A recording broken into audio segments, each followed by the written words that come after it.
Okay, let's talk through all these golf events that you have coming up. Gabby, I'm glad you asked. Got my calendar right here. July 17th at Red Run, and then July 31st, I have the American Golf outing for the Cancer Society. I also have the American Cancer Society golf outing on the 31st, and also I got yours on the 18th, buddy. Yeah, I'm gonna be there. Oh, boys, these are a lot of events and golf outings. Well, you want me to miss my own golf tournament? Gabby, they're all great colors. I mean, this is. Hold on. I got this. Guys, I got this. Don't worry about it. Hold on a second. He always. Hey guys, thanks for coming so fast. How are ya?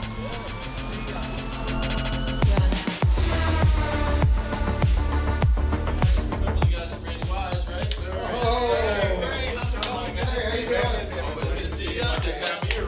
The Randy Wise Celebrity Golf Tour. Watch for the eye.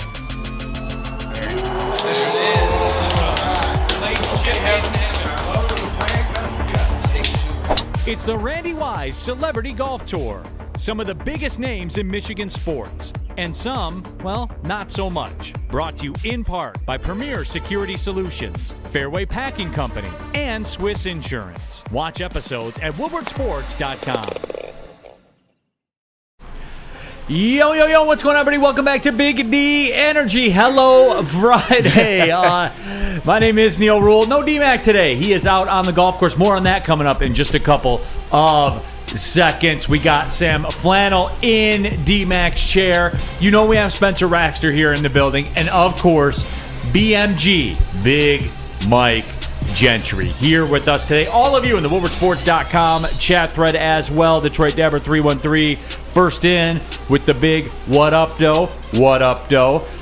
And then BD3 says, I'm only here to slander Catspot 9000, which is fair. And Mark McCormick says, I'm only here for Sam slander. I was hoping you would miss that one. I'm sure we'll get to it at some point during the show. I'm sure we'll sprinkle it in all throughout the show and definitely get to it at the end. But you know what? I can take it. I got broad shoulders.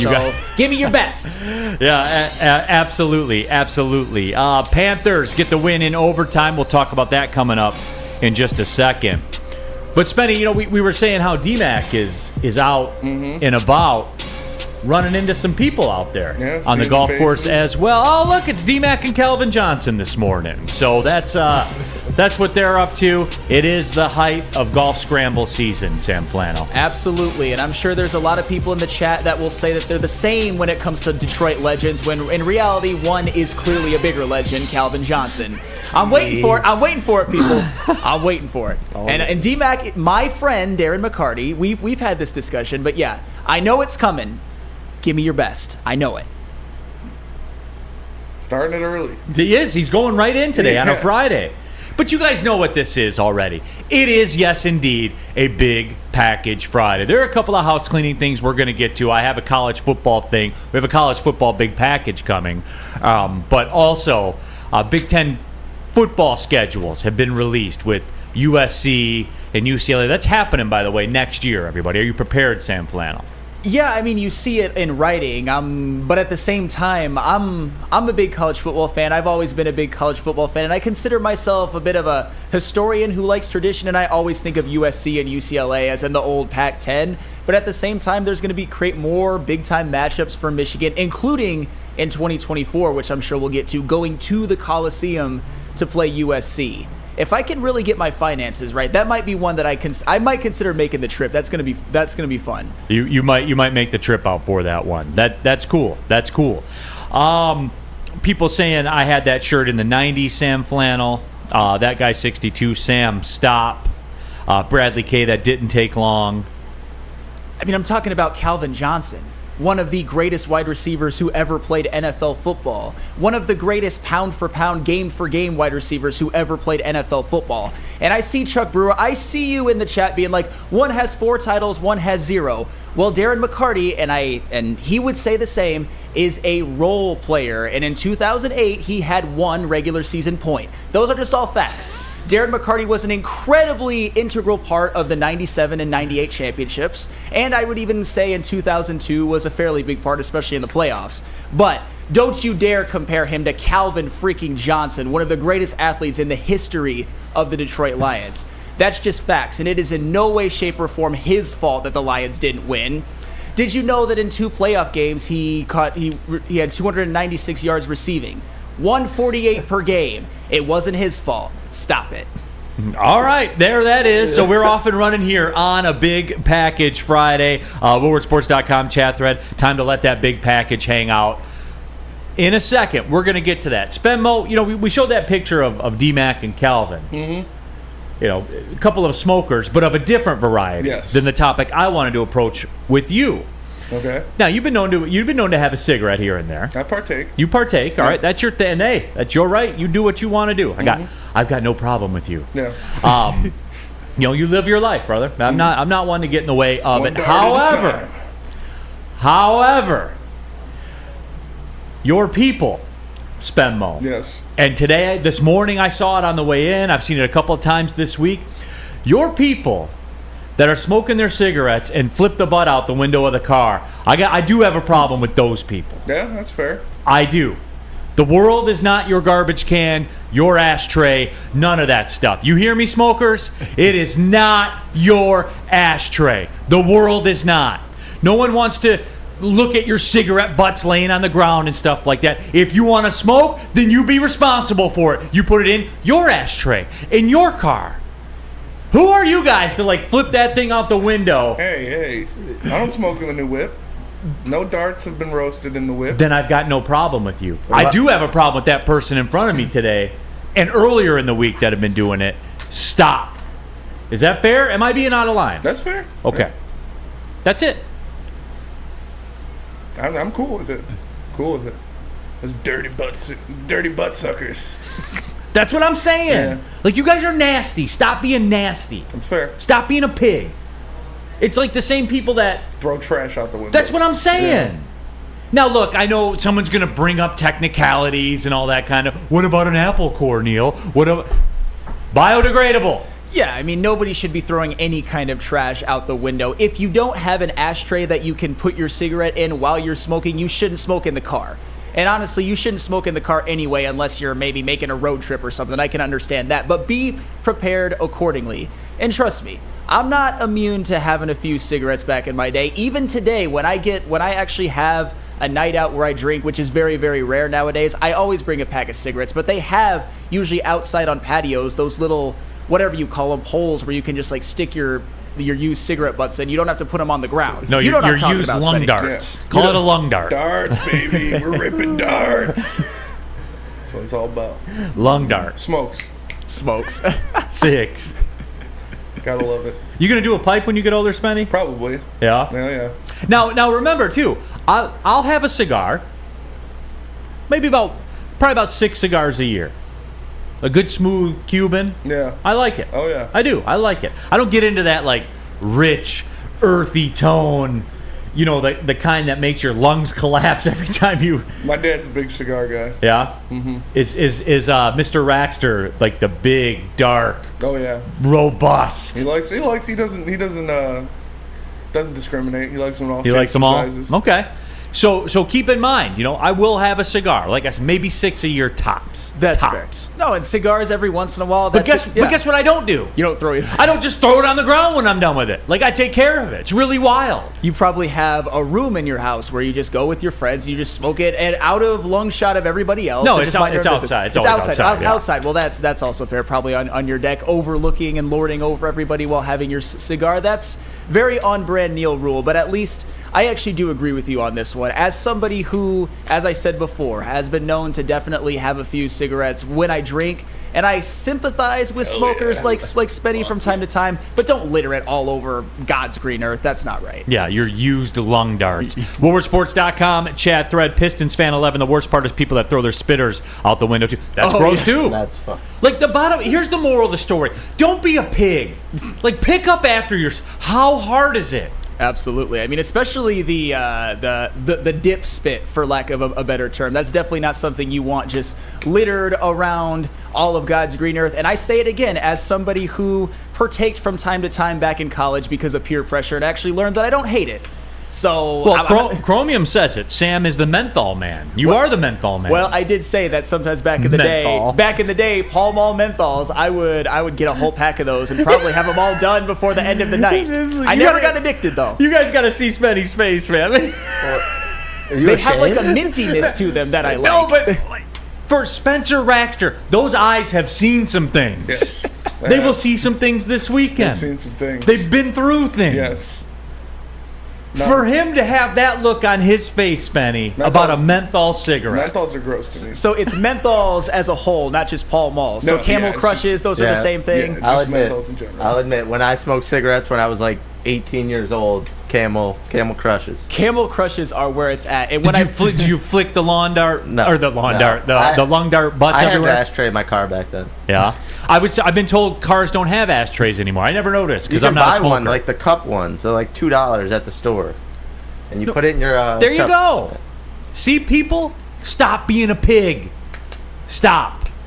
It doesn't even have to be an ashtray. It can be like an empty fountain drink cup or something like that. It serves the same purpose. All you got to do is when it's full, just dump it in the trash or something like that.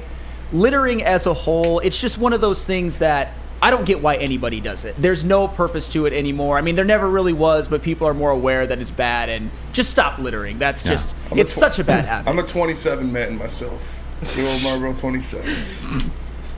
The classics. The classics. Of course you are. Yeah. Of course you are, Spenmo. WoodwardSports.com chat thread, Cigar Guy 911. Leave my kind alone. If you take care of it, I don't have, and you do it like outside where you're supposed to do it and stuff like that, don't have a problem with it at all. Live your life. You guys know how I operate, man. Like, I don't care what you do as long as doing what you do leaves me alone. Yeah. That's it. That's all. What do you got, BMG? Neal, you can probably speak on this. The golf course. The worst place. You will find a cigar, I would say, every tee box. Every tee box. When there's a trash can 10 Right feet next away. to it. And you'll find a beer can somewhere, like in the woods, Yeah. right next to it. And there's a I trash hate can. that too. It's like, dude, you can even drive up to the trash can and toss it. You don't even have to walk. Yeah, Like- I know, right? I keep an empty beer can in the cart to put the butts in. Okay, I respect that. I respect that. That's fair. Yeah. I mean, I don't like flicking butts all over the course. see, there you go. See, Spenmo? You and I are rational adults that can have a conversation, as always. That's all. Just your people. It's my people, yeah. I'm not saying you are them. I'm saying they are your people. That's fair. And that is fair. That's all we were getting on. Since we're talking about people who live kind of a geocentric kind of life, who think they're the only person in the world, I'm going to step into that right now. Uncle Neal got you right again. Yes. We had to work for it, but the Florida Panthers, they're back, baby. They are back. We'll have a D-Max 5 for Fighting nickel package later on, but they are back. And old Uncle Neal got you right. And I'm 41-13 for the people. And if you haven't been riding, we had somebody yesterday that talked about it that said, I'm not going to take it tonight. Okay. Just don't complain about it now. That's all you asked for, because 41-13, which is your record, as much as you get enough flattery usually, but as much as I'm not trying to just like shower you with flattery, 41-13 is an absurd record. You can, if you'd have gotten from the beginning, you could have quit your job and been financially stable at least for a year. That's how Right. incredible that record is, and I'll give you that. Yeah, well, thank you. That's big around these parts. Everyone always chimes in. They're like, I want my credit. I told you. Well, Yeah. all I do is just put it out there and let the people decide whether or not they want to take advantage of the free money. Some of them do. Some of them don't. I don't know. I can't help you. I did get a tweet yesterday, though. It was towards the end of the game, and they said, I need this, Neal. It was looking a little precarious at some point. In Vegas, they had a couple good big-time chances to put the game away, and they didn't do it. It's crazy, too, even besides the get right, how much the trajectory of a series can change. If Vegas would have got that insurance goal to put them up 3-1, they would probably be up 3-0 right now, and the series would be over. And now, Florida and their pesky selves are right back in it. They're alive. They're alive. And Yes. that's all you can say. They're not dead. Yeah. Now, they probably got to do it again, but they're not dead. You can't be 0 for 5. By the way, 5 power plays, Yep. but they were 0 for 5. Usually you're going to lose. Vegas got 5 power plays again. They've got 16 power plays That in 3 trick they games. got at the end of the third period They're- was so bogus. They called a penalty with a minute to go in a third period of a Stanley Cup final, pivotal Stanley Cup Finals game, for a guy tripping over his own feet. Yeah. That was ridiculous. I do want to go back to the well with Florida, but that's not how this operates. Like, the get right isn't a ride to momentum. No, the get right is when I get a tweet from somebody that says, I need this. I come through for you. That's fair. Don't get yourself in that position again. But if you do, football's coming up, everybody. Yep, we're almost there. We're almost Mountain West, we're ready to almost ride. to the Mountain West season, man. Oh, yeah. So you guys know how it is. Yeah, getting a little bit of credit here. Thanks, Uncle Neal. No, I appreciate it. I do it for you guys, man. I do it for the people. Chromium, that's a winner. Catspot 9000. Florida is not back. Vegas led 90% of the game. So, he's out there too. And, okay. Catspot also said Florida can't defend Vegas. They can't handle their speed, even though Vegas scores all their goals on the power play when they get penalties for people tripping over their own feet. That happened. Yeah, and the reality is Florida won, a game that they absolutely needed to have. And now I actually looked up this stat. They are 7-0 this postseason in overtime games. That's obscene. That's impressive. That's Yeah. absolutely obscene. Jonathan says, any get-right picks for the weekend, Neal? John, I'm sorry, I don't, man. That's not how this works. We don't reach for the get-right. The get-right comes to me, right? I've explained the logic every single time. It's science. We got a little. I'll be the first to say, it didn't go exactly how I handicapped it. I figured they'd cash a couple power play goals in. They didn't. We got a little lucky, but you know what? Luck tends to favor the people that are good at what they do. And old Matthew Tkachuk with another big-time goal. I'm losing count of how many. Well, they ended up giving it to Verhaeghe. Oh, they But did? yeah, Okay. but Tkachuk was intimately figured. More on that in the 5 for Fighting nickel package. We are live at the Planet Fitness Studios. I was just there about an hour ago wrapping up the Friday workout, which I dig. It's a little bit lighter. It's only a 5K run, relaxed pace, all that kind of stuff. Catch up on the podcast and everything. But Planet Fitness, $1 down, $10 a month for access to your home gym. You guys know this already. If you're not at Planet Fitness right now, I don't know what you're doing with yourself. Where you at? I'm just being real. I don't understand what you're doing. Are you paying $50, $60, $70 for a gym because it has a cool rock wall? Great. Live your best life. The rest of us here that are rooted in reality will go to Planet Fitness. $24.99 a month for a black card. You can come and go as you please to over 2,000 Planet Fitnesses worldwide. There's over 50 of them in Metro Detroit. That's how I work it. When we're on remote, there's always a Planet Fitness close by. That's where I am. And don't forget, too, about the high school summer pass, ages 14 to 19. High schoolers can work out for free at Planet Fitness from now until August 31st. Go to planetfitness.com for more details, or just pull in the parking lot and join there. It's Planet Fitness, where your fitness is essential. Can't get enough Woodward Sports content? Head over to woodwardsports.com right now for up-to-date sports articles and great entertainment news. We have the best writers, bloggers, and coverage all at your fingertips. Head to woodwardsports.com right now to experience all Woodward Sports has to offer. At work and at home, we're there with smarter security solutions.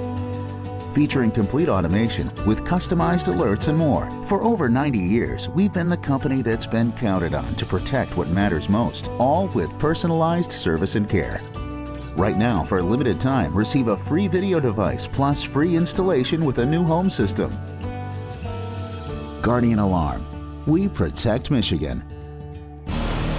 Back at it, Big D Energy, Woodward Sports Network, Neal, Ruhl, Sam Flannel, BMG, Big Mike Gentry, and of course Spencer Raxter as well.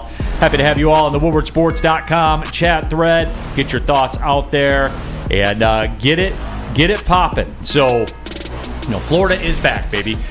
It's a big package Friday, like we said. We're going to put the big packages out there on the table for everyone to listen to look at, to consume, all of that. But there is something I thought that was very relevant in the world of college football that happened. The Big Ten schedule for 2024. But they did 2025 as well, right? It's a 2-year deal. Yeah, at least the opponents, yes. Right, the opponents, not like the days and the dates and all that kind of stuff, but the opponents. And there's, for me, I think that the Big Ten is missing a big opportunity, a very big opportunity. Almost insurance, as you will. Sam, what was your main takeaway from the Big Ten scheduling and the announcements and all that kind of stuff? You know how it was, like, more protected games for one team, less for another. Just kind of, let's just make Rutgers play Maryland. Well, I mean, my first takeaway, to the surprise of no one, is that Michigan in 2024, they actually have some pretty big games. They go to USC, they go to Ohio State. They still have Michigan State in both 2024 and 2025. So their schedule is about to get a lot tougher. And obviously going to the Coliseum, that is a pretty damn cool opportunity that I could possibly get, and Michigan is going to get. And also, did I see that they're doing it divisionless? Correct. And that, you know what that means? And I heard about it discussed on this network and other networks that if Michigan and Ohio State, even with USC coming in, are probably going to be the two favorites. Imagine a scenario where Michigan and Ohio State play in the last Big Ten game of the season and then have to play again in the Big Ten championship game. That's a possibility now. That's what's stupid about it. Well, that's what's flat out stupid. Could you actually see a team in the regular season matchup actually resting some of their starters if that game doesn't mean anything? Is that something that you could actually foresee happening if this format continues for the foreseeable future? I don't know, Sam Flannel. But that really reminds me of something. Like, would a player ever sit out of the college football playoff to prepare for the NFL draft? I know you're talking about Jackson Smith and Jigba, but to be fair, Jackson Smith and Jigba was basically a non-factor on the team throughout this season. He got injured early on and basically never came back. Right. Would a player ever sit out, like, the Rose Bowl or something like that? The fabled Rose Bowl in Pasadena. They would never do that, right? I mean, it happens all the time now. Oh, does it? I mean, the Rose Bowl has been granddaddy devalued. of them all. Yeah, but now when it's not a college football playoff game, that's all a lot of these players care about. And you've seen instances where players have played in these bowl games, like Jalen Smith, the Notre Dame linebacker who ended up getting drafted by the Cowboys, but had a horrible knee injury and I think missed the first season. And then as recently, Jamison Williams. I know it was in the national championship game, but he got hurt and basically was not the same for his whole rookie season. So at some point, I don't know. It wouldn't shock me if more players do that, or even if, and as much as you would hate to say it, the Michigan-Ohio State game, if it comes to just Big Ten standings, might not mean anything. Right, there's that. So here's what I do to remedy that. And I got it all figured out, Flannel, and it took me all of 6 seconds of hearing what they were talking about and what they were going to do. You know me, I go a little bit deeper than most, and it turns out it plays out that way to some degree a lot of the time. Like this whole, Michigan-Texas game. I'll believe it when they play. It's on there right now. I know it is. On there right now. But anyway, here's how I would do it if I were the Big Ten. Because, look, let's just put the cards down on the table now.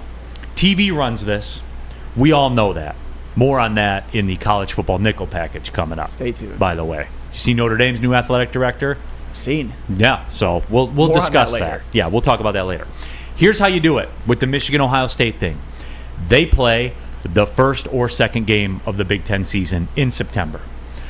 And the reason you do that is, number one, you get all the pomp and circumstance of it. It's protected. There's no risk of it being played next week. And here's the other thing. You want to know what this is all about? And people will say it's about money and TV networks, which it is. But you know what is a very, very big part of this as well? Getting teams from your conference in the college football playoff. That's what this is all about. You need multiple teams because above and beyond the television money, you get more money the further you go in the playoffs. 100%. And it's big money. So you want as many opportunities to get a slice of that pie as possible. If you do the Michigan-Ohio State game my way, where you're doing it the first week of Big Ten play even, everybody points to it all off season after Michigan gets done playing, UNLVs and Western Michigans and things like that. They're playing Ohio State, and guess what?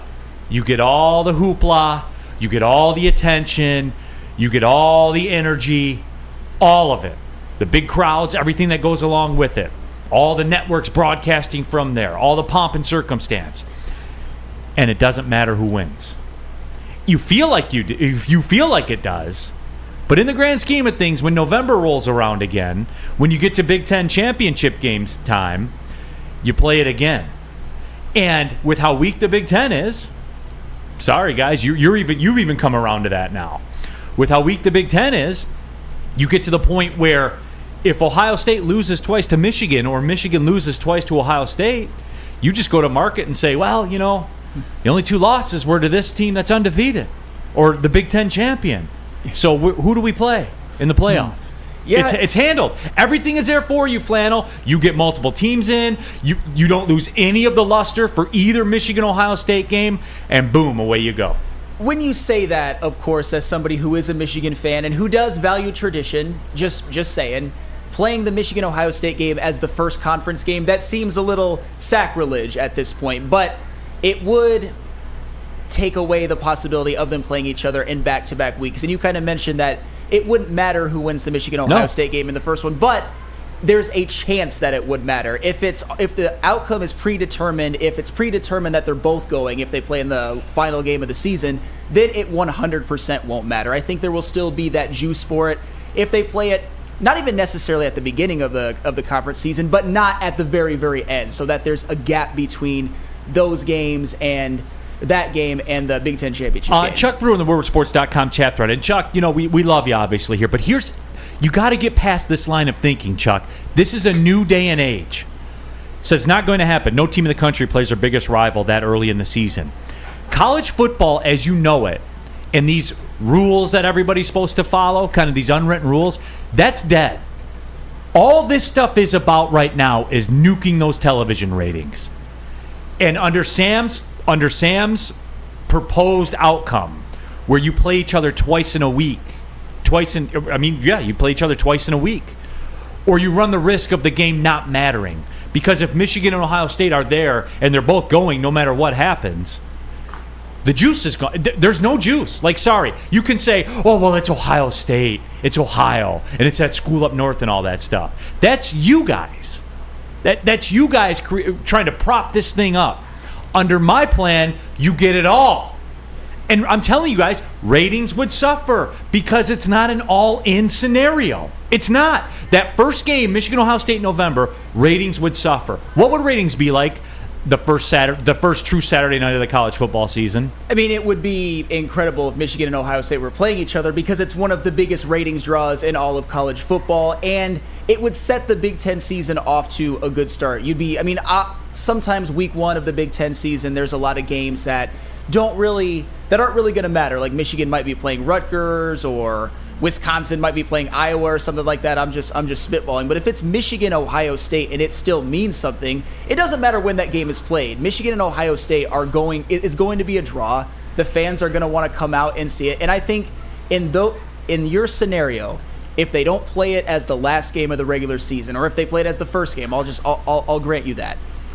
It'll still mean something. It'll still at least have the illusion that it means something, because you never know how things can play out for the rest of the year. And getting that win over your rival in week one of the conference season, then you could maybe have that gap, because if you play them the week before and you beat them, odds are that they're gonna beat you in the next game. That would be one of those.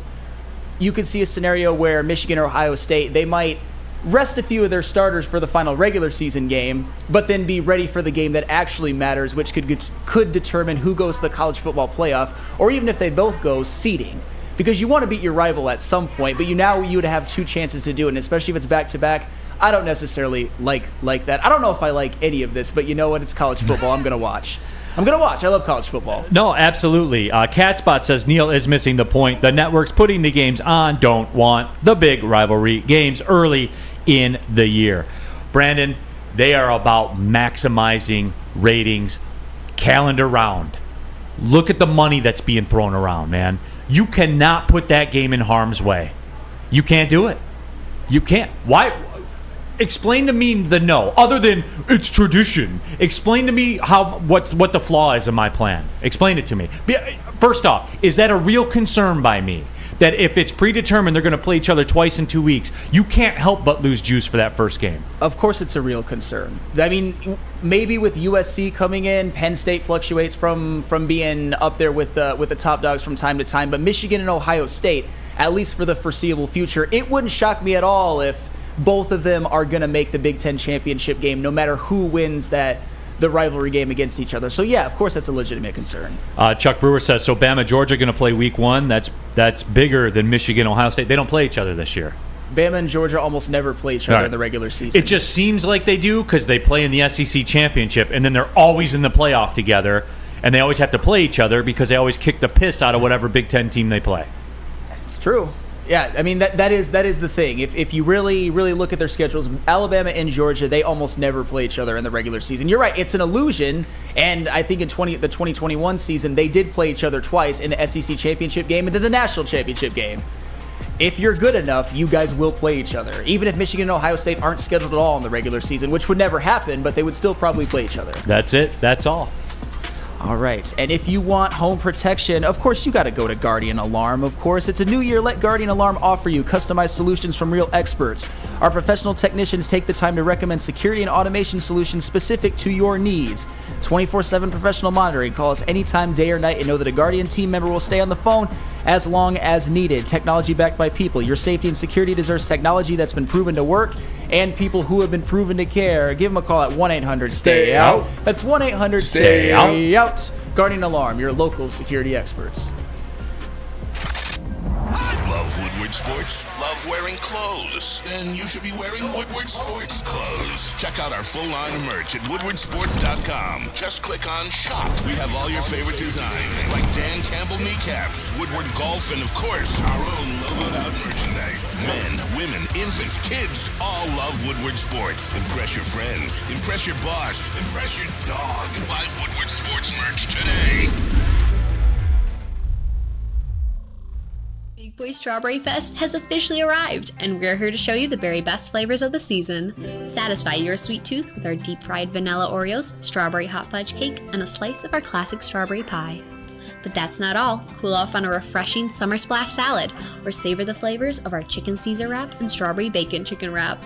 And for breakfast lovers, don't miss out on our strawberry hotcakes or our mouth-watering red velvet waffle. Strawberry Fest is something for everyone. Celebrate the sweet season with us at Big Boy.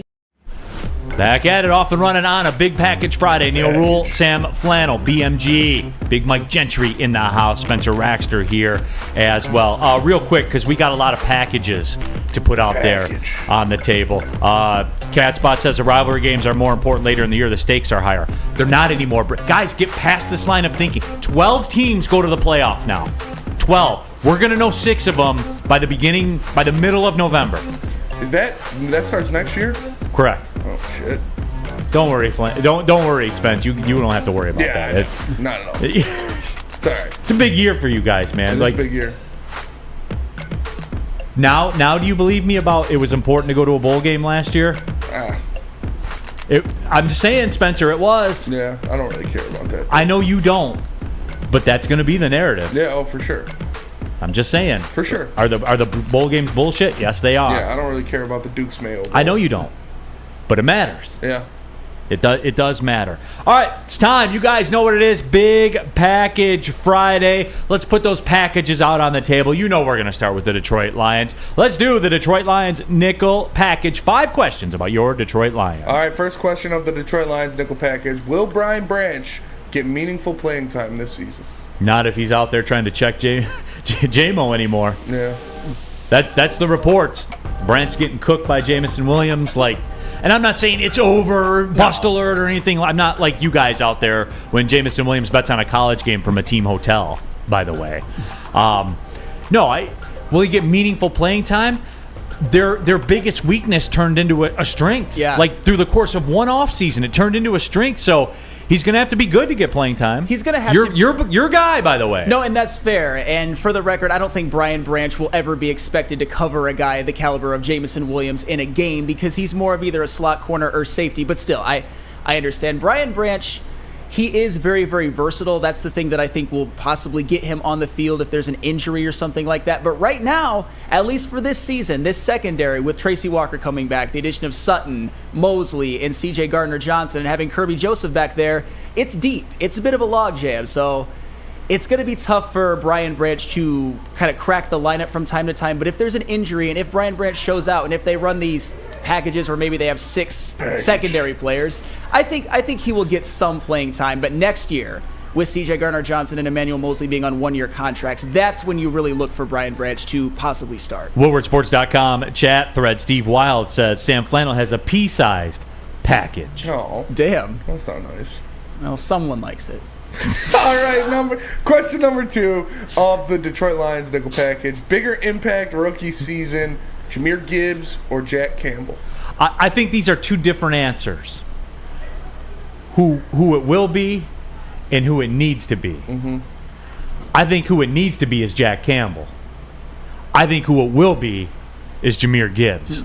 I think even, like, we know what the deal was with Gibbs, what he was coming in, viable receiving threat. Probably looking to carry some of the water while Jamison Williams is gone, is out. From the receiving standpoint, line him up in the slot, all that kind of stuff that they want to do. I think it will be Gibbs. It needs to be Campbell, though, because, again, I don't want NFL teams running for 300 yards and a half on me. I want NFL teams to punt at least once when they play us. Therefore, it needs to be Jack Campbell. I would say that it is going to be Jack Campbell. It's no disrespect to Jahmyr Gibbs, but with Jack Campbell, he is going to get, I think, a lot more usage. I predict that he leads the team in tackles this year, and by the end of the season, maybe starts to transition over from Alex Anzalone into the defensive captain. With Jahmyr Gibbs, he's obviously going to get some run as a pass catcher. I hope a lot of run, but I don't think he's going to get any more than 10 to 15 carries a game, and they already have David Montgomery. So I think just because of usage, Jack Campbell. I hope you're right, man. Okay. Because if it is, if he has the best, if he has the best rookie season, then the Lions are probably raising a division banner and having a home playoff game. No matter how you slice it, defense was their weak point last year. It just was. It cost them a playoff spot. It did. All right, third down. Third down, bigger free agent impact, David Montgomery or Cam Sutton? Who it's going to be or who it needs to be Cam Sutton. Yeah. For all the reasons that I just listed off there. Like, look, guys, again, I think most people like the Montgomery signing. I'm higher on him. Me and Spenny are higher on him probably than most people are. Mm-hmm. But it's got to be Cam Sutton, man. Again, for all the reasons listed before. And I know, like, we're talking about, like, rushing attack and things like that.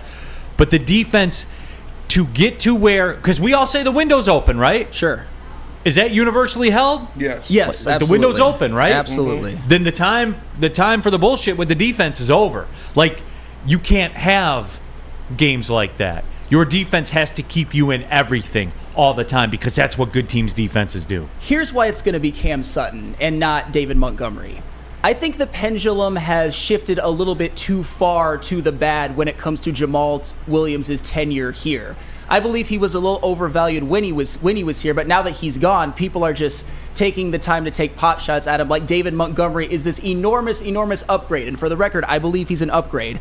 But you got to remember, Jamal Williams was 11th in the NFL in rushing yards last season and first in rushing touchdowns. So it's not like David Montgomery is taking over for a scrub. You still have to get those yards, even if it's behind a good offensive line. On the other hand, Cam Sutton last season gave up a 51% completion percentage when targeted and allowed a passer rating of 69.6. Jeff Okudah gave up a 62% completion percentage when targeted and a 97 passer rating when targeted. So I'm just saying the need for Cam Sutton is much greater.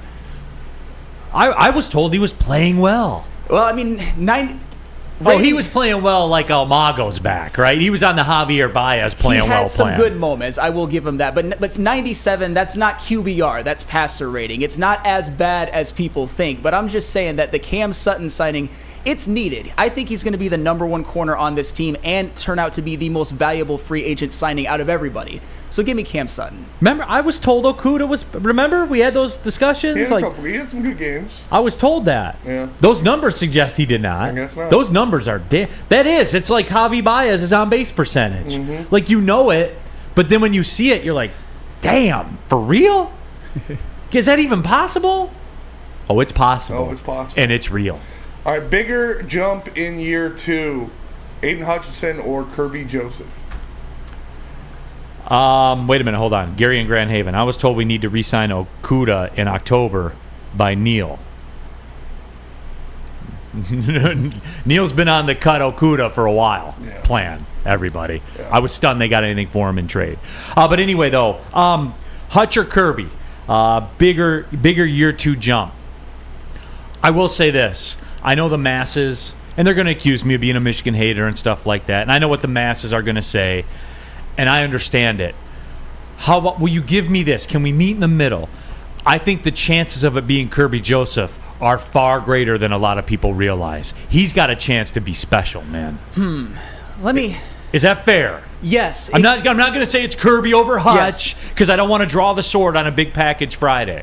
I think there are multiple layers to this because part of the reason why it could be Kirby Joseph, even if I don't necessarily agree, is because Aiden Hutchinson to me had a better rookie season overall than Kirby Joseph. To me, Kirby Joseph was a better turnover creator than overall safety. I think at the end of the season, Aiden Hutchinson became a true great dominant defensive end in the making.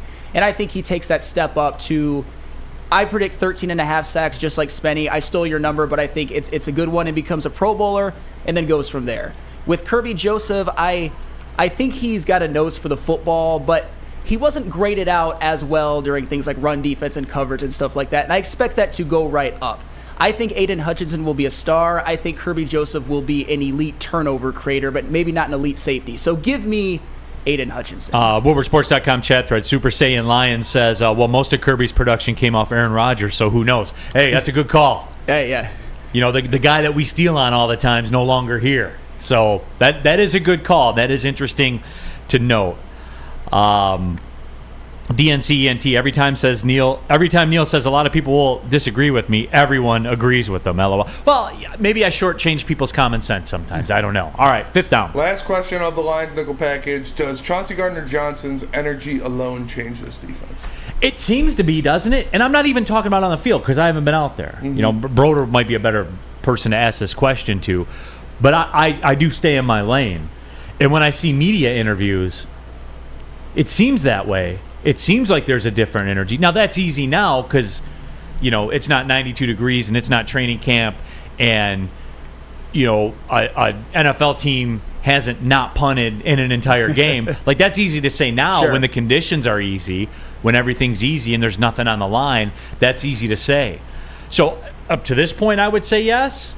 Now, let somebody have 28 points in the first half of a game against them and then check back with me. Well, CJ Gardner-Johnson, obviously his energy and what he brings as somebody who has been on a team that went to the Super Bowl. As far as any important Detroit Lions players right now, off the top of my head, he would be the one that has won at the highest level. And not just that, he was one of their best defensive players, or at least one of their most productive defensive players last year, being tied for the NFL lead in interceptions with 6. So I think what CJ Gardner-Johnson brings. Remember how coveted he was as a free agent signing and how happy and grateful and almost shocked the Lions were that they got him at such the deal that they did. CJ Gardner-Johnson's going to change some things. I think he already probably has, even just at this at like off-season stuff. Soft Jones says in the WoodwardSports.com chat thread, it's pretty great to have these players to argue about what a difference 3 years makes. Yeah, it's like somebody came in and changed the entire draft philosophy of an organization. I don't know who it is. Maybe I'll get back to you. RJ Graham says, y'all wrong. Hutch will get 1 to 2 sacks per game. So RJ Graham is calling for roughly 25 sacks. Well, if he does that, he's the defensive player of the year. Nobody gets 1 to 2 sacks per game. Some might get 1. I mean, Nick Bosa did it, and our very own James Houston did it, just for the record. 26. 1.5 per game? Yeah, 26 sacks? No player in the history of the NFL has gotten that. The record is 22.5. In 17 games, what would that be? Like 1 1/3 per game or something like that? I would love for you to be right. No chance. And I love Aiden Hutchinson. All right. Okay. I wanted to put that one out there. Hey, Big Package Friday rolls on after I tell you about the Sports Marketing Agency. They help spread awareness about mental health and substance abuse. They have a podcast called This is the S Word. It's a series that helps address the stigma associated with seeking help. If you're struggling or somebody you know is struggling, go to thesportsma.com. Thesportsma.com. The Sports Marketing Agency. They're here to help. We don't like to brag that we are the toughest sports network in Detroit, but we do have a guy named Darren McCarty on our side. Woodward Sports. Introducing the Planet Fitness Guide to getting that post-workout glow. Step 1. What's your why? More epic energy? Better sleep? Blow off steam? Step 2. Join Planet Fitness for just $10 a month and get moving in our clean and spacious clubs. Step 3. Bask in that post-workout glow. Join Planet Fitness today for just $10 a month. Join today at any of the 50-plus Detroit area locations. Back at it, Big D Energy, Woodward Sports Network, Neal, Ruhl, Sam Flannel in for Darren McCarty, BMG, Big Mike Gentry here in the house. And also we have Spencer Raxter, as it were, a big package Friday. That's the way that it is going on, no doubt about it. We did the Detroit Lions. You know what the next step is. An NFL nickel package. Let's get it. All right, this is the Sam Flannel. Is he a Hall of Famer nickel package? First man in question, is Keenan Allen a Hall of Famer? There's a lot of Data Davis with him.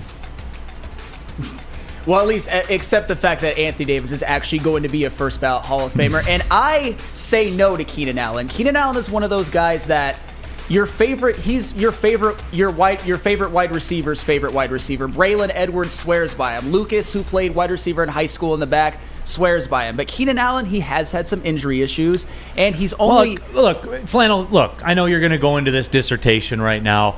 You get over 10,000 yards. You push 60 touchdowns. You play 12 years in the league with the greatest... You told me...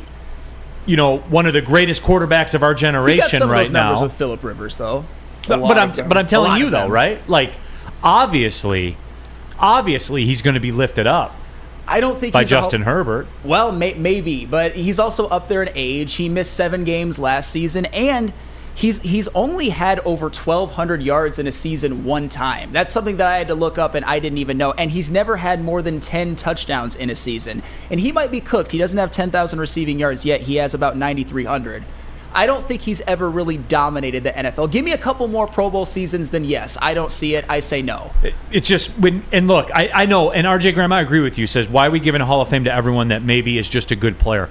I don't disagree with you on theory, but I'm telling you how the real world works. And when there's 5 numbers in your stat line under yards, there's a comma and 5 numbers in it. You know how that stuff works, Sam Flannel. I mean, tell me what's the difference between 10,400 and 11,000 to somebody? Well, there's Nothing. not much. Well, it probably depends on how you do it if you are a dominant player. And for the record, I don't think he's just kind of a good player like whoever was in the chat. He is a great receiver, but he's not generational. He's in that second or third tier. Very, very good. I would say he hasn't done enough quite yet. All right, who we got next? Next up, we have, is Calais Campbell a Hall of Famer? Calais Campbell. Long career. Long career. Many years in the league.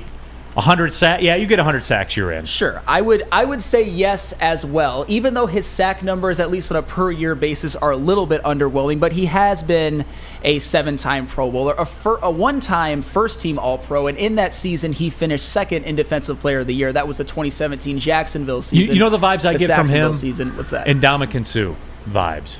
like you would say, is Suh a Hall of Famer? Yes. And anyone who played the game, anyone who played with him, I know people that worked on the training staff when he was there and said, we had to stop practices. We had to stop certain drills because Suh was killing everybody out there on the field. Absolutely. You know, it's one of those where I think in the circle, people would definitely say yes. Outside here, maybe no, but you get to 100 sacks, you're in. Well, and also, here's why the sack stat can sometimes be a little bit flawed. He has had 10 seasons with double-digit tackles for loss. That's incredible, great play and longevity, and a whopping 13 seasons with double-digit quarterback hits, including 6 with 20 and 1 with 30, and he's not done yet. Calais Campbell absolutely is a Hall of Famer. Yeah. I would agree, too. Plus, Brandon Katz says Calais Campbell's not a Hall of Famer. So that tells me that he is. Paul Thomas says this whole discussion's true. Matt Stafford Hall of Fame talk is beyond ridiculous. I don't know about Matt Stafford's a Hall of Famer. Well, all right. We'll move on. Next up, Darius Slay. Is Darius Slay a Hall of Famer? You know, I saw this one on the list, right? And 5-time Pro Bowler. Yeah. There's a lot of Keenan Allen vibes to him.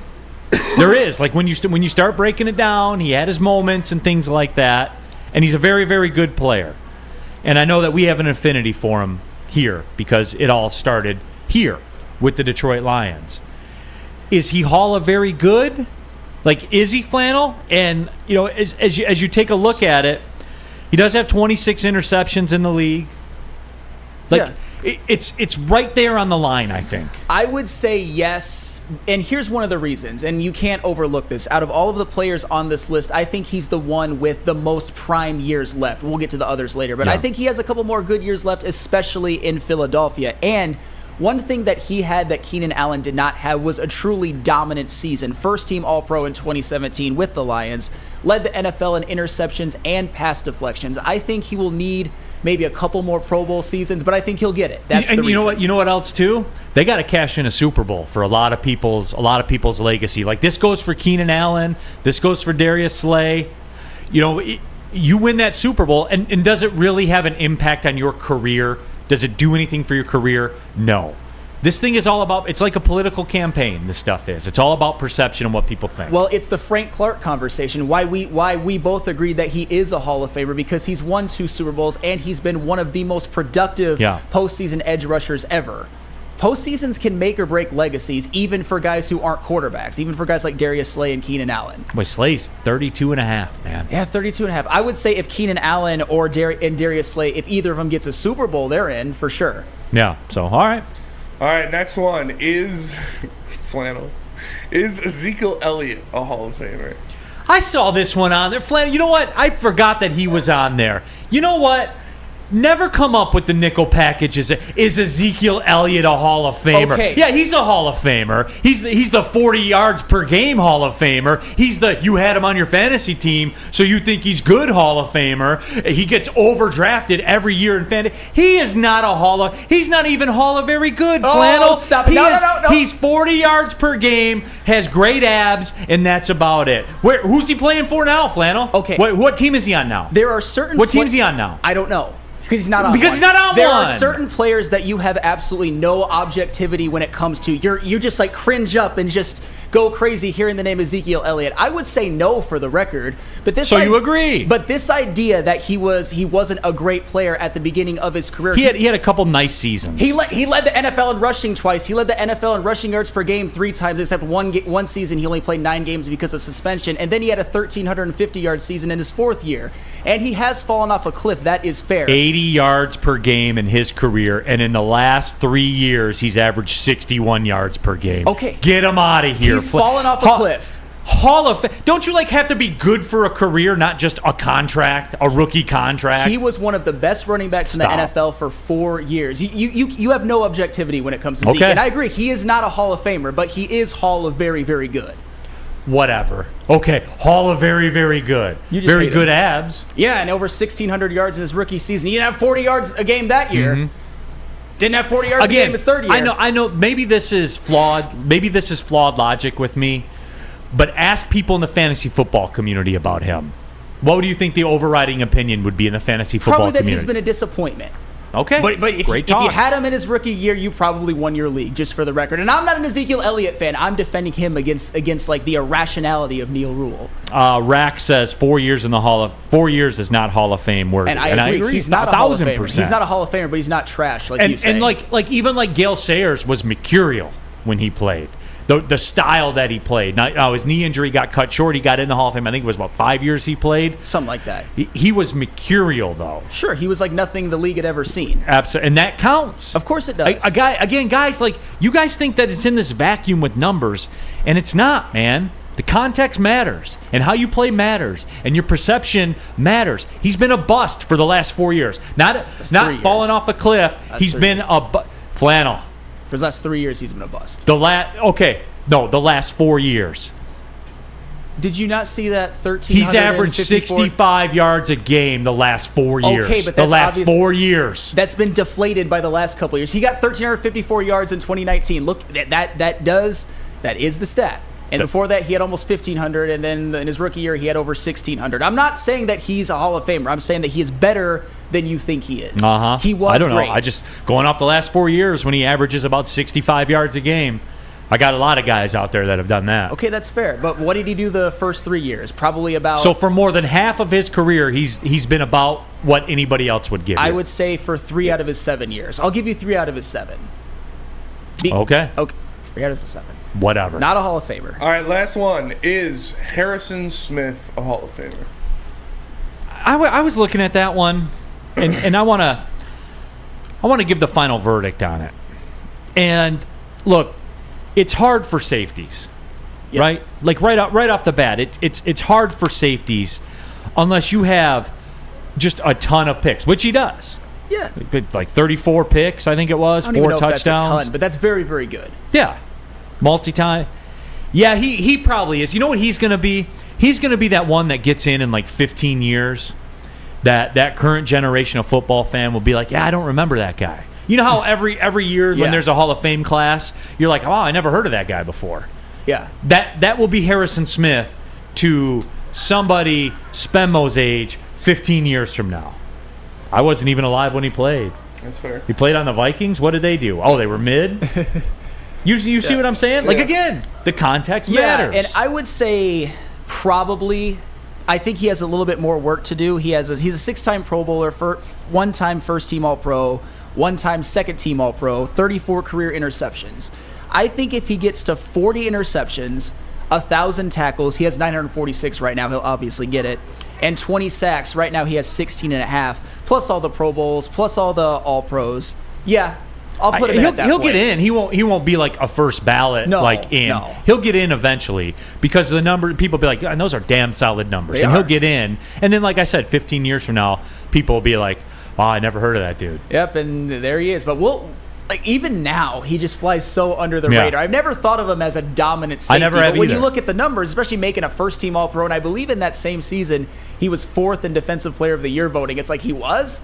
But hey, he was a good player. I'm not disrespecting him. Chromium says about Zeke Elliott, half a career. So Zeke Elliott, half man, half a career. It figures that you like him. Well, I mean, Anthony Davis is a Hall of Famer, though. Half man, half a series. He's a Hall of Famer, and Ezekiel Elliott is not.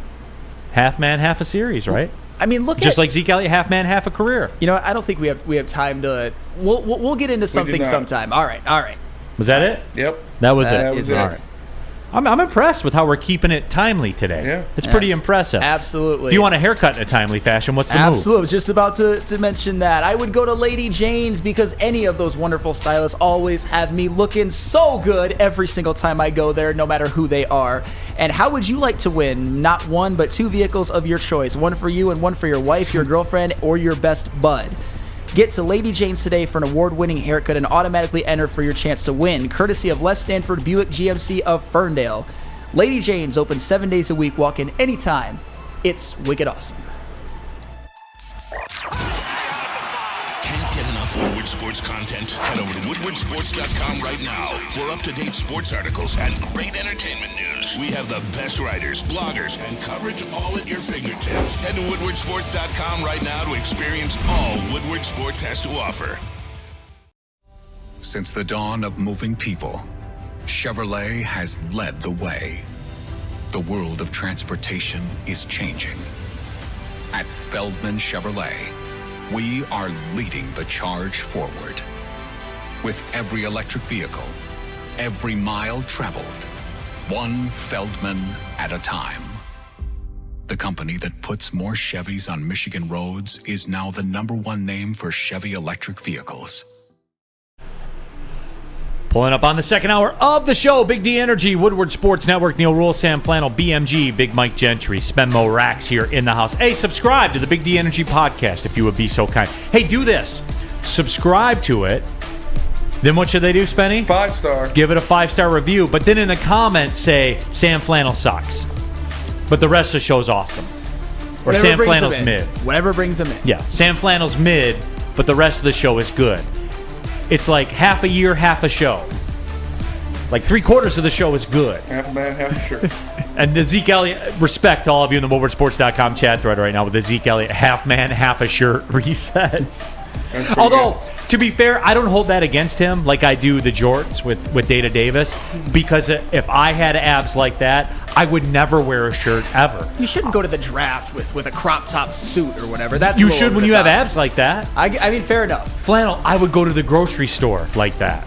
I probably would too if I'm being honest. And guess what? Nobody's going to say anything to you. No, they're just going to look in marvel at them. We all do it.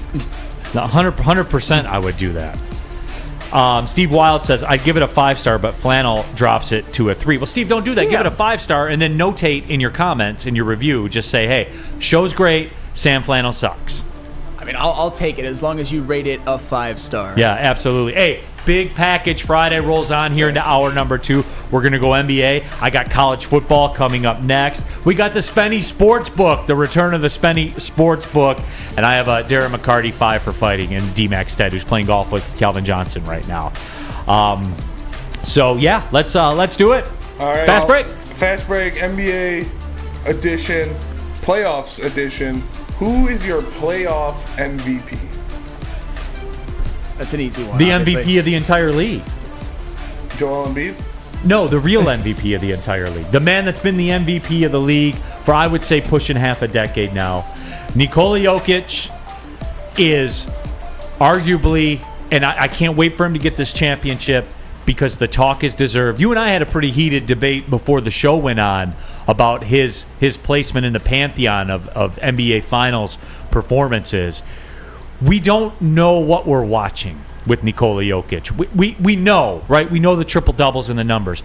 We don't understand the impact of the numbers. Where you mentioned like Shaq's playoff run. And I said, this playoff run from Jokic is way more incredible than that. The man creates 42 points on 5 field goal attempts. Well, you can't wrap your head around that. If you just laugh that off and go, no, it's Shaq, then I can't help you because you don't understand. No, and for the record, I think that his playoff run has been more impressive than Shaq's in 2000. I'm talking about Shaq's finals performance where he averaged 38 and 17, one of the most dominant forces we've ever seen. Did he ever have a run where he created 42 points with 5 field goal Absolutely attempts? Not, but we can't just create You can't put your head around that. You can't create a space where you have to be a distributor in order to be an all-time great player. There's other ways you can affect the game. But anywho, this isn't a Nikola Jokic bashing segment. This is the easiest question of all. Of course, it's Nikola Jokic. In this postseason, just to hammer this home, he has put up a stat line of 31, 13, and 10 on 55, 47, 80 shooting splits, and he's the overwhelming favorite to win the Finals MVP. I promise the next questions are a little bit harder, but it's obviously Nikola Jokic by 100 miles. By 1,000 miles. Yes, by 1,000 miles. Just like it was with the MVP of the season. But for some reason, Joel... Not by 1,000 miles. Yes, by 1,000 miles. By 1,000 miles. I don't know about that. And, I get upset because... he was cheated out of an MVP by that bum, Joel Embiid. He's not a bum. He's not as good. He's not as good as... you just can't see past certain players.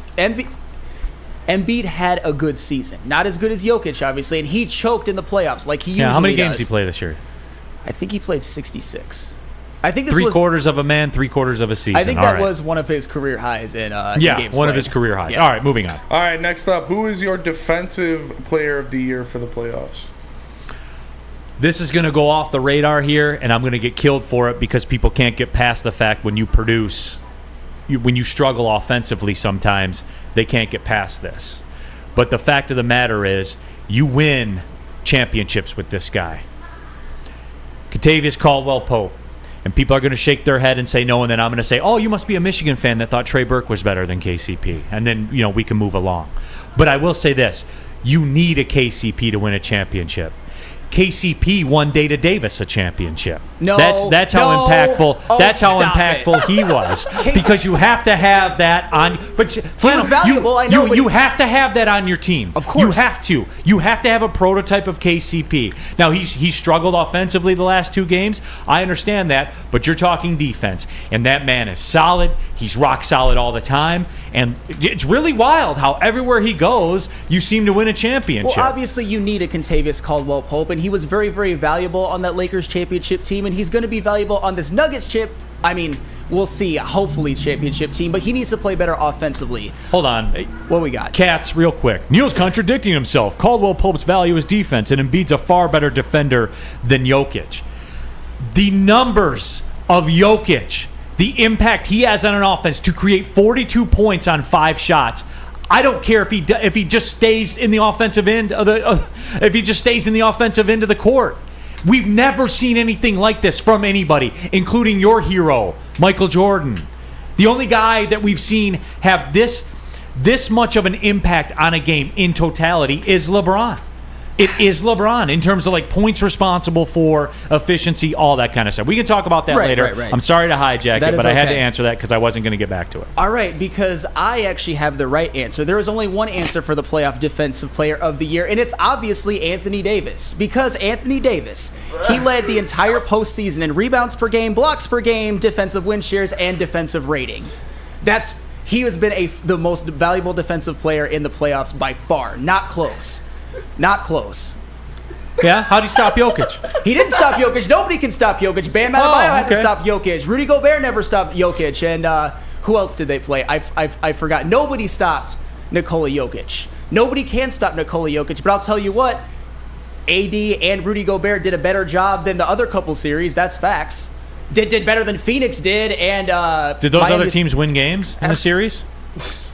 Yes. Okay. Oh, they fine. all did? Who didn't? Half a series D'Angelo did. Russell shot 13% from fucking 3 in that series. And Anthony Davis gave you 27 and 14 on 49% shooting. I know, he was awful. Every he was other the worst game. player. He is the single reason they lost was Anthony Davis. Right? That's the only reason they lost. That's what you're saying. He is obviously the best defensive player, the postseason defensive player of the year. He was great defensively against Golden State. He was great defensively against Memphis, and he did an adequate enough job against Jokic because nobody can stop Nikola Jokic. And I know that. And he was Everybody great. Every knows other that. game, he was great. Half man, half a series. 27 and 14 are swept out. Hey, but it wasn't his fault. So dominant defensively, they didn't win a game against the He Nuggets. wasn't dominant defensively in that series. Oh, but when he had to be. When he had to be. Okay, but nobody can stop Jokic. Can anybody in this league stop Nikola Jokic? Could prime Hakeem Olajuwon stop Nikola Jokic? I was told they could. I was told Data Davis is an elite defender. He is an elite defender, but nobody can stop the best player in the world, which Nikola Jokic is.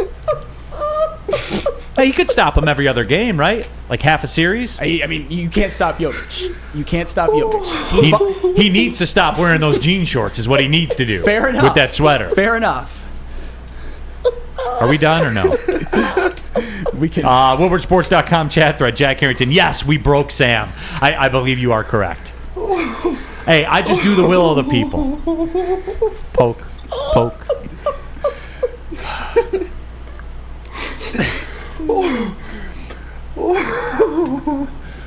Well, all right, next. Come on, let's go. Okay, I'm sorry. Rookie of the year. Mark McCormick says the best defender couldn't defend his assignment. I mean, Nikola Jokic is the best player in the world. Nobody can stop him. Rookie of the year. Playoffs rookie of the year. Well, that one's easy. I could probably just answer for both of us. It's De'Aaron Fox, hands down. He went toe-to-toe with Steph Curry in that 7-game series. He had a couple bad games. He had an injury that hampered him a little bit. Let me put this caveat on there. Yeah. If they come back next year and win a series, then I'll get with you on the De'Aaron Fox thing for this year. He's got they got to see, like, because good teams, when they come up, the Pistons were like this with Zeke. Like, you come up and you get taught a lesson in the playoffs. Sure. Usually from part of the establishment. Sure. They were taught a lesson by part of the establishment. Well, but it's playoff rookie of the year. Who else are you going to give it to? No, I know. I know what you're saying. Yeah. But in order to truly validate it, like, they got to win a series next year. Next year's critical for the Kings. Absolutely. And also, to be fair, De'Aaron Fox did have some games where he shot the ball inefficiently. I know he was hampered by a finger for some of it, but during his good games, he really led that team to go 7 with the Golden State Warriors, the defending champions. Of course, he's playoff rookie of the year. Yeah. Who else are you going to pick? Pistons fan 11. Is this actual rookie or first-time playoff player? First-time playoff player. Rookie to the playoffs. So, that's what it is. People want Spenmo to breathe. They're concerned about your well-being. I'm good. You said you almost peed, I huh? almost peed. I did almost pee. That was close. All right. Hold on. You know what popped everybody on that? What's up? Pistons fan 11. Not just hampered by a finger, it was broke. That's true. Yeah, no, it was. It was. So there was a reason why he didn't look as sharp in some of the last couple of games, but still. You guys are all talking while Spenmo can't breathe. People feel like we glossed over you, Spenmo, and we did to some degree. Oh, yeah, if you were choking, you'd have been dead. That was not about me. That was not. No, it wasn't. That's going to be the clip for the day for sure. Oh my god, man. That was amazing. All right, who? Sixth man of the year, playoff sixth man of the year. You want me to give it to Duncan Robinson? Is that what you want me to do? No, it's not Duncan Robinson. Why not? Michigan man. It's obviously Caleb Martin because he's literally shot 44% from three. I was told in the they're all playoffs. the same. They're not all the same. Donovan Robinson's got a $70 million contract. Caleb Martin and Gabe Vincent are up here. Duncan Robinson is right here, and Max Strus is down there. That's how I would grade their role players. I'm just going by what I was told. I was told that it's Duncan Robinson. The $70 million contract. He always comes through in big games throughout his career, like when they played the national championship at Michigan. Yeah, they lost. Oh, they did? When he was in Division II in college, they played the national championship game. They lost. Oh, they did? Huh, that's weird. No, I mean, but Duncan Robinson, you can't say that he hasn't been arousing Michigan's success as an undrafted player. He did get a $70 million contract because of his sharpshooting, but obviously the answer is Caleb Martin. He was averaged 19 a game on 60, 49, 88 shooting splits in the Eastern Conference Finals. It's no doubt Caleb Martin. He had an argument to win Eastern Conference Finals MVP over Jimmy Butler. I think a losing argument, but it was certainly an argument. Caleb Martin. And the people are going where I was going to go. Bruce Brown getting a lot of love. He hasn't been as I wouldn't put him over Caleb. Bruce Brown has been very, very good, but Caleb Martin, he was arguably their best player for an entire series. He's been shooting 44% in the playoffs. That's insane. Flannel Sam making the people bricked. All right, last one real quick. Most improved player in the playoffs. Like from regular season to playoffs. It hasn't been Jimmy Butler. And definitely it wasn't Joel Embiid. It definitely was not Joel Embiid. You know what? And you may laugh at this because he's got the track record already in the playoffs, but Jamal Murray's stock has improved 50-fold. Now, the numbers aren't viciously different, but the stage, that's why I love this stuff, guys. The Super Bowls, the playoffs, the finals. Your legacy is written. And Murray killed the Lakers. It's 100,000% Jamal Murray because people forget, and I know you've brought it up before, that in the regular season, Jamal Murray is more of the highest of high-end role players. He's never been an all-star, but in this playoff run, he's averaged 27, 6, and 7 on 48, 40, and 92 shooting splits, including averaging 30 on 50, 40, 90 shooting splits in the Western Conference Finals, the only player to ever do that. Of course, it's Jamal Murray, and Jamal Murray, there is something to playoff Jamal Murray. Plus there's this, too. FJ 1967 says, Murray's fun to watch. Of course he is. It's that simple. Mm-hmm. People are literally calling him the Kobe to Nikola Jokic's Shaq just because of this playoff run. And obviously Jamal Murray is nowhere near Kobe as a player, but that's how much his stock has risen. He rises to the occasion in the playoffs. He did in 2020. He missed all of the last two playoffs, and he's come back with a vengeance. He's been phenomenal. All right. Everybody take a breath. Inhale if you want to, right, Spenmo Rackster? Inhale if you want to, and if you're going to inhale, you might as well inhale something from Dispo, because elevate your senses and embrace the harmony of nature at Dispo Dispensary. Whether you're a seasoned connoisseur or a new on your plant life journey, Dispo has over 10 locations with experienced bud tenders ready to serve your needs. Visit disposhops.com today. That's DISPO shops.com. It's Dispo. It's your local plug. You know it's the only choice. Go to Dispo. Love Woodward Sports? Love wearing clothes? Then you should be wearing Woodward Sports clothes. Check out our full line of merch at woodwardsports.com. Just click on shop. We have all your favorite designs, like Dan Campbell kneecaps, Woodward Golf, and of course, our own logoed out merchandise. Men, women, infants, kids, all love Woodward Sports. Impress your friends. Impress your boss. Impress your dog. Buy Woodward Sports merch today. The Sports Marketing Agency would not be who we are without great community partners like Higuera Health and Carol Zuniga.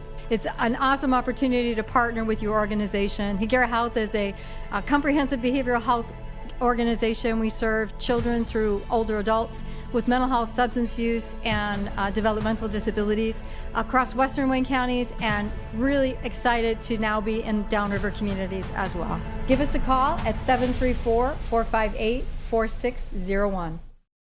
Coming down the stretch here on a big package Friday, Neal Ruhl, Sam Flannel. The shell that used to be Sam Flannel is here. BMG, Big Mike Gentry, he's just taking this all in. And, of course, Spencer Raxter as well.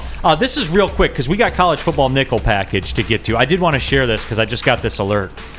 Netflix U.S. signups rise by the most in over 4 years after the password sharing crackdown. Their stock's up 4%.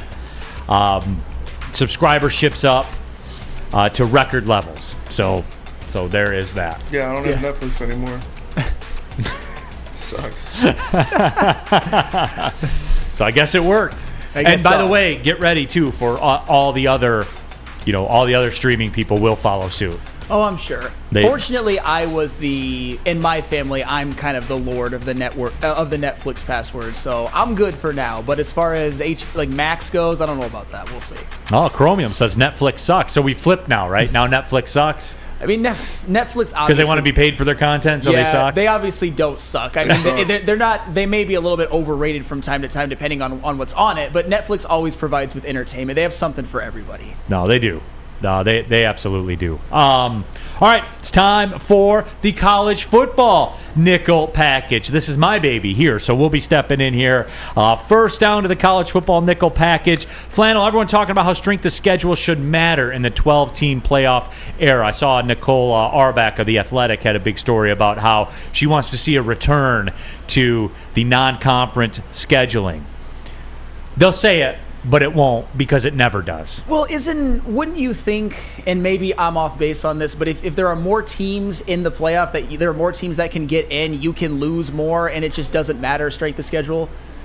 Is that? No, it doesn't matter. This will have the reverse effect on that.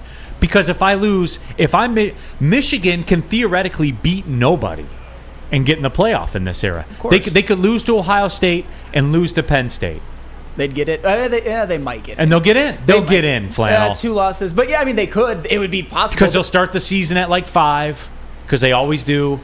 And, they'll play the dentist college and all that kind of stuff. Or Texas, I know. Like crazy cupcake there. Coffee, they don't play that game. Okay. I will take that right now on air. Okay. Why should they? Why would you take on a loss when you can just play East Carolina and get a win and solidify your spot? And guys, look, I'm not being critical of it. I'm not. I would do it. If I was your athletic director, remember by an overwhelming vote, people said I should be the athletic director at Michigan. I even agreed. I laid out my plan for it. Okay? If I were athletic director of Michigan, I'm not playing that Texas game. Why? I can lose to Ohio State and still be in the playoff, no matter what. Of course. I mean, you're literally tripling the amount of teams going into the college football playoff. So just make sure you get in, make sure you get into the dance, and once you're there, it's anybody's game. Maybe not actually anybody's game, but if you're a top 4 seed, maybe get a bye or something like that. I'm not sure if they're going to have byes. Who knows? C. Perry says, Neal cries like a spoiled baby. How? You guys wanted me as your athletic director. That's actually true. I wanted you as our athletic director. Because guess what? If I'm Michigan's athletic director, that Caleb Love shit ain't happening. Yeah. Because I'm going to the president and saying, not for this guy. This is different. We need a point guard, for Christ's sake. Yeah, that was one that got away. But, hey, they did get that guy from Tennessee. So that's a consolation prize. Yeah. That Olivier Kamwu. All right, second down, college football nickel packages. We talked about the Big Ten schedule earlier. People throwing the terms around like Michigan's going to play a gauntlet playing USC and Ohio State, words like that. Did I miss when USC and UCLA have been relevant, by the way? They had a Heisman Trophy winner and lost to Tulane in a bowl game. That's fair. And UCLA, I'll give you, they're not relevant in football or basketball for that matter anymore. They've been pretty much a nothing burger on the national stage. With USC, I could see them becoming more relevant because of the Lincoln Riley effect. They were in the doldrums of Clay Helton for about 5 or 6 years, and they should have got out from under him way sooner. So I think USC will be a threat going forward, although they're a far cry away from the Reggie Bush, Matt Leinart, Lendale White, those years, but I think they're going to get back to national relevance. I think the USC thing is real. Burn says they're Big Ten relevant. That's like we always talk about, like Brandon Inge was Detroit good. They're Big Ten good. USC is. That's fair. I kind of like that comparison. But Lincoln Riley, he's about to know when he had his way in the Big 12 and would get cooked in the playoff every year.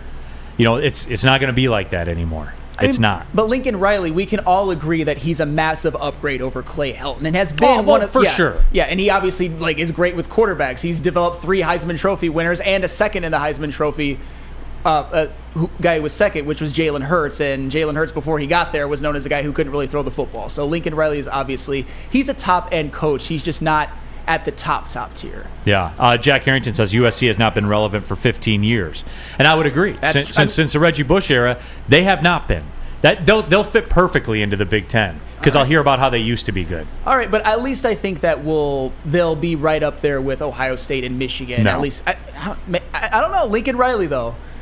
Okay. All right, he's good, damn good coach. He's better coach than Ryan Day. Is he? Yeah, I think so. Well, we're going to find that out. Third down, NBC Sports Chairman Pete Bavacqua will be the next athletic director at Notre Dame. That'll start next year. He was also the CEO of the PGA Tour in the past.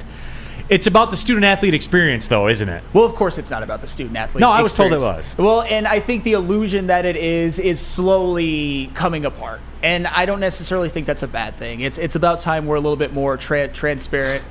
I don't mind it. I don't begrudge Notre Dame at all, but I don't have preconceived notions anymore. Right. Like, just say, don't even call it an AD anymore.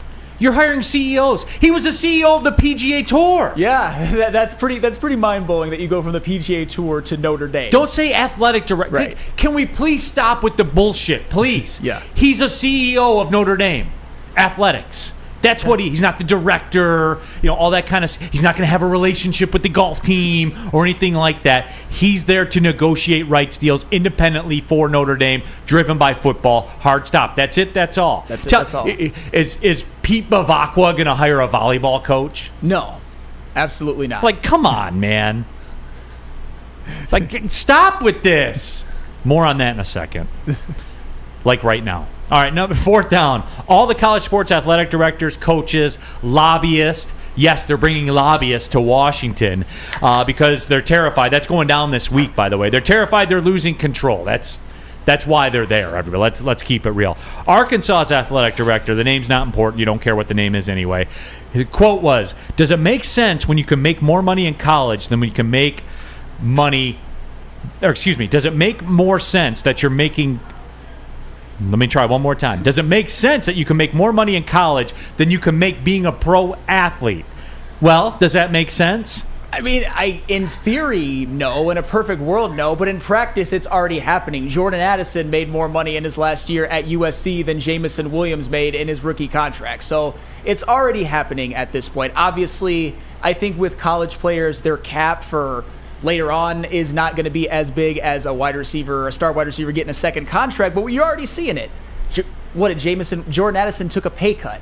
Took a pay cut to go to the NFL. That happened, and it's going to continue to happen. Well, see, and my question to it is this. Well, Mr. Arkansas AD, so I was listening to Dan Wetzel's podcast, and he was kind of breaking it down like why they're going. They want guardrails. Guardrails, which are parameters, I guess you could say. But my question to that would be, Mr. Arkansas AD, what are the guardrails in your contract? When Arkansas goes to the Duke's Mayo Bowl or whatever bowl it is that they go to, do you not get a bonus for that, even though you didn't contribute directly to it? I don't know. I don't have the contract in front of me, but I'm guessing there's something like that somewhere in there. Probably there is. And this backs up to my point from before. Enough with this. You're a CEO. You're not an athletic. Why are there no guardrails on your contract or the football coach's contract? We see this all the time, right? These athletic directors that make all this money that hire these shitty football coaches that come to the university and stink and lose games and then get fired. What do we see? They get $12 million to not coach to go away. Where are the guardrails there? Yeah, having guardrails is only something that works in theory in a perfect world. There's really no way to do it, especially with ADs, coaches, and everything. I mean, coaches who are complete failures get bought out for enormous amount of money all the time. And they're set for life. They don't have to coach again. So, yeah. Where's your guardrails? Where's your accountability when you hire crappy coaches and lose games? They don't want them. Oh, really? Why? Because they want to maximize the amount of money that they can make. It's funny. But I thought it was about the student-athlete experience. Well, if you still think that, you've been living under a rock. And that illusion, I think it's starting to crumble a little bit, but not enough. Yeah. So again, when you guys get guardrails in your stuff, then you can have an impact and dictate how the free market works. But I'm sure it'll work out for you. You're bringing your lobbyists with you with your bags full of cash, and that's how things work around here. That's how things work. If you pay for it, they'll get it out there for you. So, it is. LFG says, "Get off my lawn, people." Now relevant. Up till around 1970, college football played 10 or 11 regular season games. Regular season to 10 games and expand the college football playoff format. That's where we're going, by the way. This 12 is going to become 16. It is. I'm telling you guys. Everybody makes the playoffs then. That's what it's going to be. Mississippi State making the playoffs perennially, or a school like that. Yep. So there you go. Tony D says the Catholics have tons of dollars. They always seem to, for some reason. It's weird how that works itself out. All right, fifth down real quick. Flannel, I was told this cornerback transfer from UMass that's coming to Michigan, looking at Twitter, is the next Deion Sanders loading. Will this Michigan's defense this year be the greatest defense in college football history? Even the Sean Taylor 7 first-round draft picks Miami Hurricanes defense. This defense, with this addition of this cornerback from 1-11 UMass, will be the greatest college football defense ever. Oh, there's a lot to unpack. First of all, nobody is calling him the next Deion Sanders. I sent you the tweets. Tons of siren emojis and flame emojis. Okay, but Michigan already has their cornerback one. Their guy who is going to be that All-American Jim Thorpe winning type player, and that is Will Johnson, of course. All Josh Wallace has to do is potentially fit into a secondary where he can maybe be cornerback too. They're grooming Omarion Walker, a converted wide receiver, but Josh Wallace brings a veteran presence in a secondary where they're insulated with Will Johnson, with Rod Moore, with Mike Sanderstill, and Michigan, to their credit, they have pretty much knocked the transfer portal out of the park in this offseason. They're the second-ranked Big Ten team in terms of transfer portal. So are you comfortable then saying championship or bust? Absolutely. Like not playoff win, not progression? Absolutely. Am I going to get that from you? No. Okay. I mean, Michigan, they had... So it's all or nothing? Absolutely. They've got finally we're on equal footing. Yes, they got the number 4 ranked player, the linebacker from Nebraska, Ernest Hausman. They've got the number 18 player, their new starting left tackle. A lot of rankings there. I mean, sure, but what did Olu Oluwatimi do? To be fair, that was one guy that you even co-signed was a damn good addition to that team. Yeah. And Olu Oluwatimi is leaving, and you know who they got in the transfer portal? A guy by the name of Drake Nugent, who actually had a higher Pro Football Focus rating at center than Olu Oluwatimi did last year. So they're plugging holes, they're replacing needs, and Josh Wallace, he's honestly not even one of the better transfers they got. Chuck Brewer says it's been national title or bust since a loss to TCU. Period. Okay. Well, I don't want to hear about when you win a playoff game and then you lose to Alabama or Georgia or whoever. Then you say, well, we won a playoff game, so that's progression. No, there is none of that. That's fair. Mark that down, Spedmo? Marked. All right, there it is. And that concludes the college football nickel package, everybody. That is right. Today is Friday. How would you like to see famous athletes like Jim Harbaugh, Darren McCarty, Braylon Edwards play golf with average Joes? Huh? Thanks to Randy Wise Automotive and Woodward Sports, you can do just that. It's the Randy Wise Celebrity Golf Tour. Make the wise choice with your next automotive purchase and pay attention to Woodward Sports for more information coming soon on the Randy Wise Automotive Team Celebrity Golf Tour. Love Woodward Sports? Love wearing clothes? Then you should be wearing Woodward Sports clothes. Check out our full line of merch at woodwardsports.com. Just click on shop. We have all your favorite designs, like Dan Campbell kneecaps, Woodward Golf, and of course, our own logoed out merchandise. Men, women, infants, kids, all love Woodward Sports. Impress your friends. Impress your boss. Impress your dog. Buy Woodward Sports merch today. Introducing the Planet Fitness Guide to getting that post-workout glow. Step 1. What's your why? More epic energy? Better sleep? Blow off steam? Step 2. Join Planet Fitness for just $10 a month and get moving in our clean and spacious clubs. Step 3. Bask in that post-workout glow. Join Planet Fitness today for just $10 a month. Join today at any of the 50-plus Detroit area locations. Back at it, Big Package Friday. Neal, Ruhl, Sam Flannel, BMG. You got to have a big Mike Gentry when you have a Big Package Friday. Spencer Baxter here in the building as well. All of you in the WoodwardSports.com chat thread, jump into there and get your thoughts out there. But we're just putting these packages out there for everyone to consume, and everyone's just gobbling them up. Gobbling those packages. They always do on a Big Package Friday. Best day of the week, hands down. Okay. Not even kidding, yeah. Let's do it. What do we got next? Spenny Sportsbook. Here we go. First question of the Spenny Sportsbook.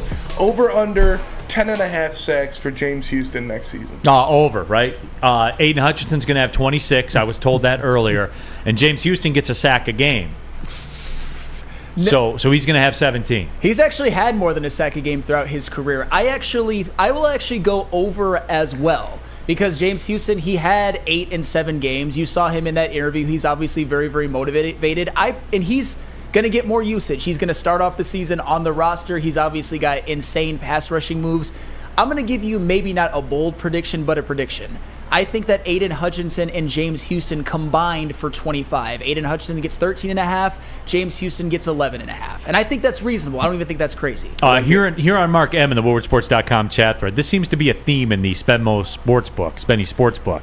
Over, no matter the number. There you go. So that is it. Hey, life's too short to bet the under, man. Yep. It just is. All right, second down. Second down, over under 11.5 points per game for Jalen Duren next season. Oh, he will get that just out of the pick and roll. The Phoenix Suns last year were 5th in the league in points off the pick and roll by the roller. Jalen Duren, club's going up on a Tuesday. Like that, I'm telling you guys, like Jalen Duren's going to be a star. And that's regardless of like Monty Williams. I said that before Monty Williams got here. But the usage, I'm big on the usage. He is going to be a permanent fixture offensively. And they won't like, quote, he's not running around a curl and shooting a jump shot. Just out of simple pick and roll.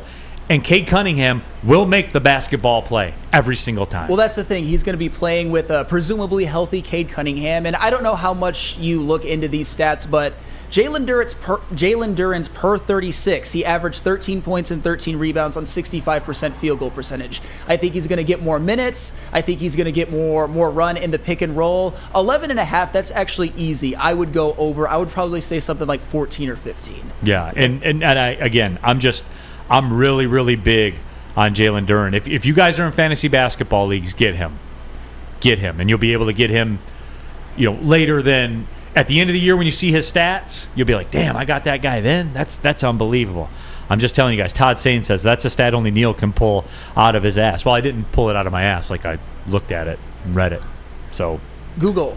Yeah, absolutely. Your friend, hold on. How about this one? Mike G says, I bet the don't pass line a lot in craps. You know what, Mike? I do that a lot too.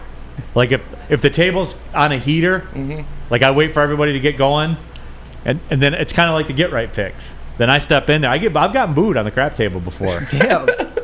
But you know what? You know when I got booed? You know what happened about 10 minutes later? You got your money. They were all gone, and I was still there. Just saying. All right, next one. Over under 7.5 touchdowns for Jahmyr Gibbs next season. I'm going to go under on this one. I see Montgomery being that, the goal to go. When Jamison Williams touches a football and they rule him down at the half-yard line, even though he, scored a touchdown, and then people use that to say their narrative, how are you going to replace just one catch? Remember, they just punched it in the end zone on the next play because Penei Sewell's always at the ear hole of the helmet in the end zone paint every single time when they're at the 1 yard line. So I think Montgomery will get a lot of those, will cherry pick a lot of those 1 yard touchdowns. So Gibbs, unless he does it himself, I can't see him getting 8 touchdowns. Like by the time you go Amon-Ra, when J-Mo gets back, Tom Kennedy's going to get one. The tight end position gets theirs. You're running out of touchdowns here. Well, that's the thing. I think that Jahmyr Gibbs is not high up on the list of Detroit Lions players who are going to be thought of as red zone threats. I think Jahmyr Gibbs will be possibly a star between the 20s. He might bust off a few long catches or long runs for touchdowns, but I expect when they get to the red zone, they'll be giving the ball to David Montgomery. They'll be giving the ball to the tight ends, to Amon-Ra St. Brown, to Josh Reynolds, to Marvin Jones. I think that Jahmyr Gibbs will have an effective rookie season, but I would say 5 or 6 touchdowns is about what I expect from him, and that's okay. Woodward Sports chat thread, Steve Brown. I only play the don't pass if the table is cold. I'll never play that if the table is hot. That's bad juju. There's no juju on the craps table. There's money that's yours that either you get more of or you get less of. That's it. That's all emotional. Juju is emotion. Yeah. It's a money game. All right, next one. All right, next one.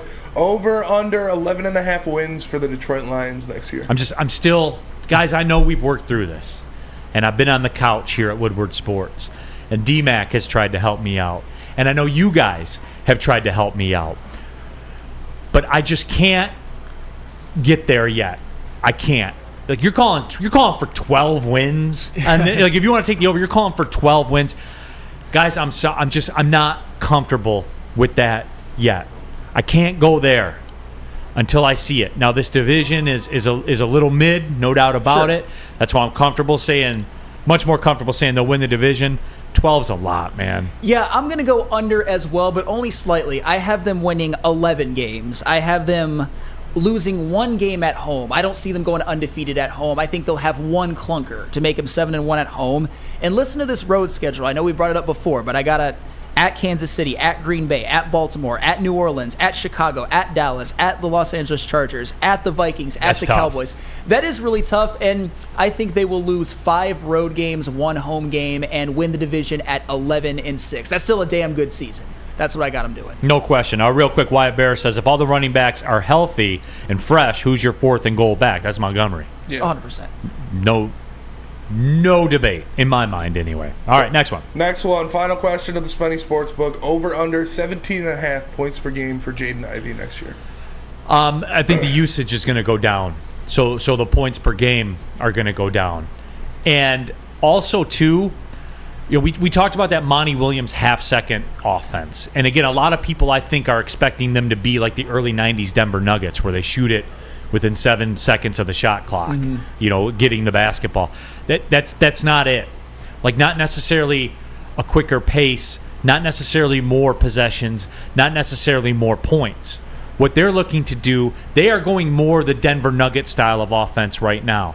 Do you see how quick that shit is? Yeah. That's another thing that might get lost by a lot of people that are watching. That's why I say Jokic has revolutionized basketball, because a center can quarterback that kind of movement. The passing, the angles, all of. You ever notice how he always hits somebody's hand with the pass? All the time. Like it's that. And I don't see, we're not going to see a time and space, barring injury, where Jaden Ivey's going to have the ball in his hand for 13 seconds of a possession. Sure. It's not going to happen. No, it's not going to happen, and I would say a slight under as well, and that's not a knock on Jaden Ivey. No. I just think this system with Cade Cunningham coming back, I think he's going to be the primary ball handler, get the most usage. I expect Jaden Ivey to maybe get 15 or 16 a game, hopefully pump those shooting percentages up a little bit, particularly from the floor. If he shoots 34% from 3 again, I suppose I would be okay with that. I just think with a fully healthy team, Cade Cunningham being out means that you're going to get a lot more usage if you're Jaden Ivey, and presumably Cade Cunningham will be healthy. So I will go under for Jaden Ivey, but it won't be a regression. It'll just be less usage. Less usage, man. Like that's what this game is. And again, I go back to this. We're in a day and age where people get on social media and they're like, "Oh, did you see Anthony Davis have 30 points?" Well, yeah, he had 23 shots. Of course. 30 points on 23 shots isn't terrible. Why is the Joker creates 42 points on 5 shots? He's a better player than Anthony Davis. He's the best player in all of NBA basketball. I just want to get that out there. That's fair. I just want to make sure that you know. Mike G wants to know, Rule Breaker, has Flannel called for 1,000 yards rushing and 1,000 receiving for Gibbs as of yet? No, he did it with Swift last year. I didn't say that. I didn't say 1,000 yards rushing and 1,000 yards receiving. Oh, no, you said lead the NFC in rushing. And that was a bad take. That's almost as outlandish. Yeah, and it didn't happen. That was I own that. I own the Scott Frost take. Those are the only ones that I think are super egregious. Mike G says blasphemous. Mike G says package. Yes. Yeah, no doubt about it. I can tell you guys about Strawberry Fest at Big Boy. It's back. You know what it is? Summertime. Summertime. That's right. Start in the morning with your Strawberry Fest at Big Boy. You can have strawberry hotcakes, or you can do the mouth-watering red velvet waffle. You're not a breakfast person? I'm not. I know this is a big breakfast show. These guys they're big breakfast people. I am not. Breakfast. That's fine. But that doesn't mean that I'm, crossed off of the Strawberry Fest list. No, because what I am is about the strawberry bacon chicken wrap. I will do that. I've done it in the past. Or, you're more the salad style, the summer splash salad as well. Don't forget about dessert. Now, this isn't so much my lane as it is D-Max, but he'll have the strawberry pie. It's what started this whole thing. Strawberry Fest is here because of the strawberry pie.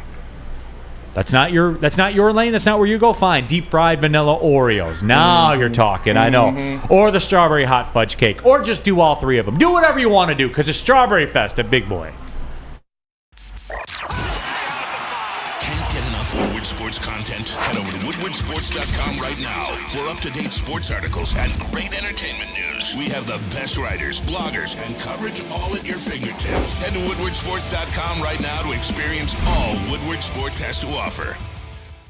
Walk into any Lady Jane's Haircuts for Men for an award-winning haircut experience and automatically enter for your chance to win not one, but 2 vehicles of your choice, courtesy of Les Stanford Buick GMC of Ferndale. That's right, 2 cars, one for you, one for your wife, your girlfriend, or your best bud. Lady Jane's Haircuts for Men, open 7 days a week. Walk in anytime, sign in, sit down, watch your favorite team play, and before you know it, your hair will be game ready. Let one of our talented, award-winning stylists make you look handsome and clean. Lady Jane's Haircuts for Men. It's wicked awesome.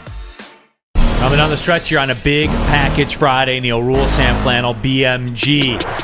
Back from the bathroom. JB Smoove was here just a couple of seconds ago. We have Spencer Raxter in the building also. We are continuing on with the big package Friday. It is Darren McCarty's 5-4 fighting. D-Mac out on the golf course with Calvin Johnson. So I created this one as well. So I will step in here and dish off the rock. I want to get Spenny's takes on this one too. And BMG too, so I'll try to keep it timely.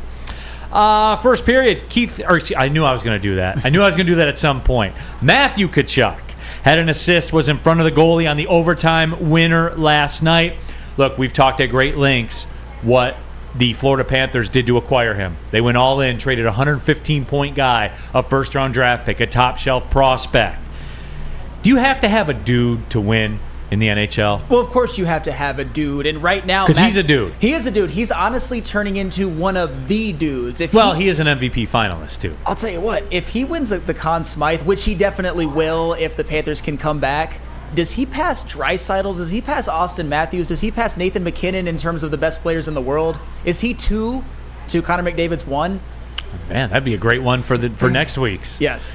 For next week's 5 for fighting. Yeah. BMG, what's your take on that? You gotta have a dude or what? No, you definitely do. I think you almost have to have 2 dudes. Like, you need that one top guy, and then you need a guy kind of shadowing him. Barkov, yeah, they got some dudes. They don't just have one. They got a couple dudes. And Bob's back to playing like a 100%. dude. So there is that. Spenny, what do you got on that? Yeah, you gotta have a dude. You gotta have a dude in every sport. It's even in hockey where you have so many lines and so many people out there, you need a guy that you can rely on to put the puck in the back of the net. Okay, so this is number 4, but I'm going to skip ahead because I think it's timely and relevant. All right, so you need a dude.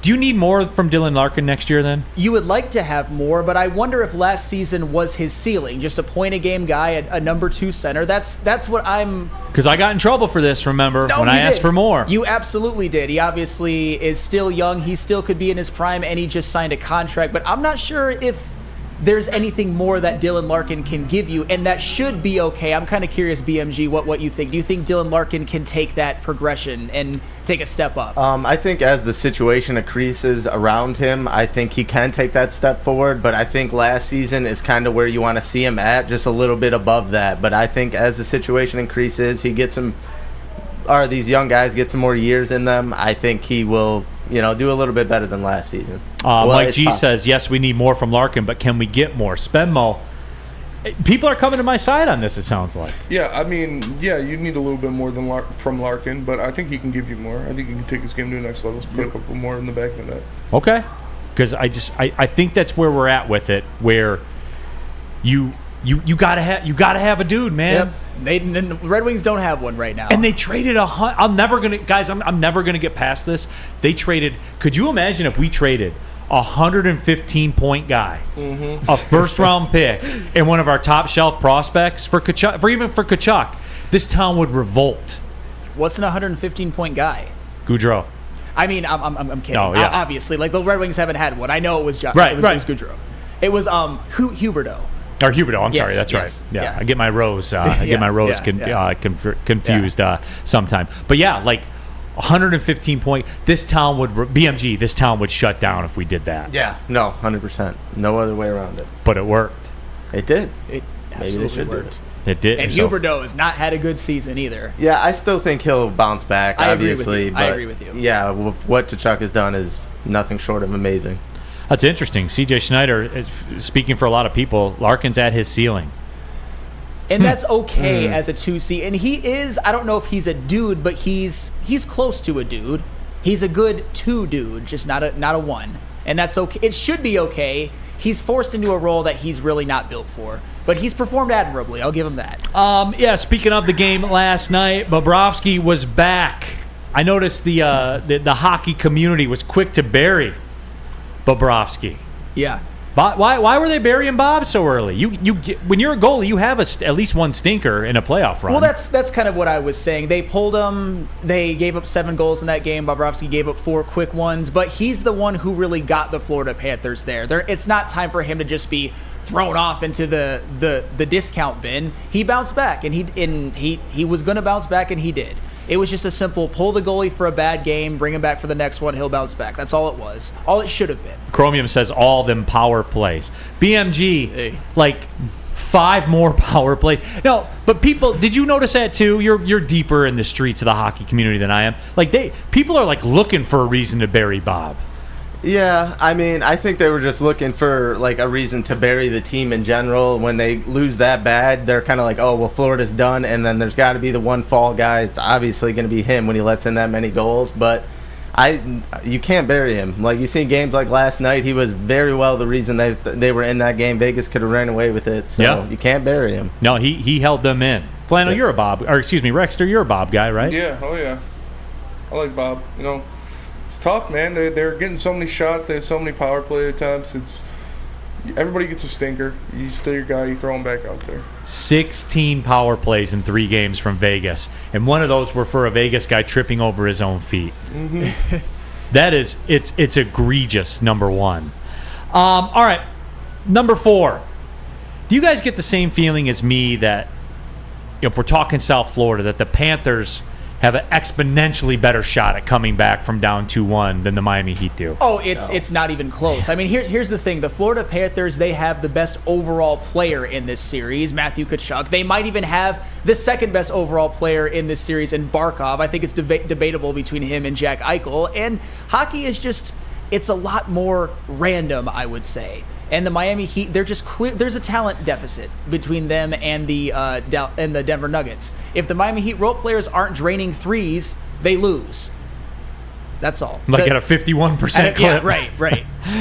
What do you got on? What do you got on that, BMG? I agree with Sam. I think the Nuggets and the Heat is more of a mismatch as to where the Panthers and Vegas match up very well. In hockey, you can kind of go out there and steal multiple games if they were to like get lucky and steal a game. To whereas the Heat, you're gonna have to stop Jokic to win a game, and I don't know how many times. If Data Davis can't do it, nobody can. Yeah, I was told. You read my mind. Yeah, nobody can. Spenmo, what do you got on that one? I mean, I agree with Mike. It's tougher to come back in the NBA when you're going up against a guy like Jokic. Like the talent gap there is much bigger than the talent gap between an Eichel and a Tkachuk. And going back to Denver and winning again. Yes. Yeah. Like you got your game in Denver. Yeah. Like Tkachuk is, I still think Tkachuk's the best player in the series, even though Eichel's playing at a very high level and Tkachuk's dealing with an injury. So you have that. And I think Bob is better than Hill, even though Hill's playing better right now. So be careful. The masses are going to come for you over that one. If things swing back into favor, like you could see Florida getting hotter, then Miami, like, there's no talent gap. You can't Jimmy Butler is not going to just be magically better than Jokic ever. Yeah. So that's a great way. Yeah. What's your problem with Jimmy Butler? I'm just saying. So he's not Himmy anymore? I never said he was Himmy. That's No. Booner. That's Booner's- He's I James? spent way too much time with Booner. If you want to know why I've gotten so annoyed with Jimmy Butler, ask Booner. I've spent way too much time with him. Drive me crazy. WoodwardSports.com chat thread, Dabber313. But Neal, you love burying goalies. No, I love burying goalies that play badly. That time after time after time when you run them out there and you're down 5-1 by the end of the second period. Yes, I will bury that goalie, Dabber. And I see it over and over and over again. And every time you put two good games together, you come out and you're down 3-0 in the first period all the time because of that goalie, Dabber. Yes, I will bury that goalie. And who was right, by the way? I'm still here. Where's that goalie? He's equating Nedeljkovic to Bobrovsky. I can't. Stop it. Stop. And Ned was letting in some bad goals this year. I've been defending Ned, and I like the guy, but it was Wasn't good enough. It was a rough go this year. He sounds like a great guy. Yeah. You know, sounds like a cool dude to talk to. But you got to be good. Yeah, he had a rough go for sure. This is pro sports, man. Got to be good, or you're not useful to the organization. I know that sounds Plain and cold, simple. but guess what? You got to be good at this job, or you're not useful to Woodward Sports. Yes.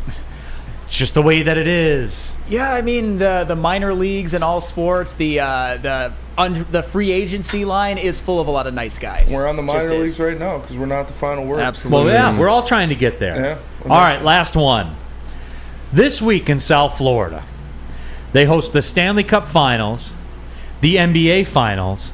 The most popular athlete in the world is coming to their MLS team. It's not debatable, by the way. And oh, by the way, stop. You can say Ronaldo's more popular. Not with the kids. That's fair. The kids don't like Ronaldo, man. They don't. But anyway. And oh, by the way, the Miami Marlins are 5 games up on the Mets and are holding on to one of the NL wildcard spots right now. Yeah, with the guy with Luis Arias flirting with 400 at the top of the batting order. Yeah. Absolutely insane. Like, that's what's going on right now. How jealous of you how jealous are you of South Florida right now? Well, of course I'm jealous because one, they get to live in South Florida, but right, also and they get the weather. They get 2 8 seeds going to the finals in their respective sports, and hey, they still both legitimately, I wouldn't say legitimately, but they both have chances to win, and I think Florida Panthers' chances to win are actually legitimate, but they both made it as 8 seeds. It's literally a miracle that happened in South Florida. It's an actual miracle. Are you jealous, BMG? Oh, I just want one team in the finals, let alone 3. Our team above 500 for a good stretch of time would be fine too. I don't know. Maybe I'm asking a lot, but we'll go on. Spenmo, you're not jealous, are you? Yes, I'm extremely jealous. The weather's the kicker, right? Yes, the weather, and all the loose women and the BBLs. I knew I should have just went to the break. All right, I'll do it now. Tell them, hey, you would need, insurance though if you're down in South Florida. You Let's be definitely real. need some insurance if you're down in South Florida for sure. And the best place to get that insurance is Swiss Insurance. Because now that the summer is here, it is important to make sure you are properly covered. Whether it's a grad party or just a group of people over to enjoy the lake or pool, your liability exposure increases significantly in the summertime. Let the Swiss Insurance Group review your coverage and make sure you are protected from an unexpected loss.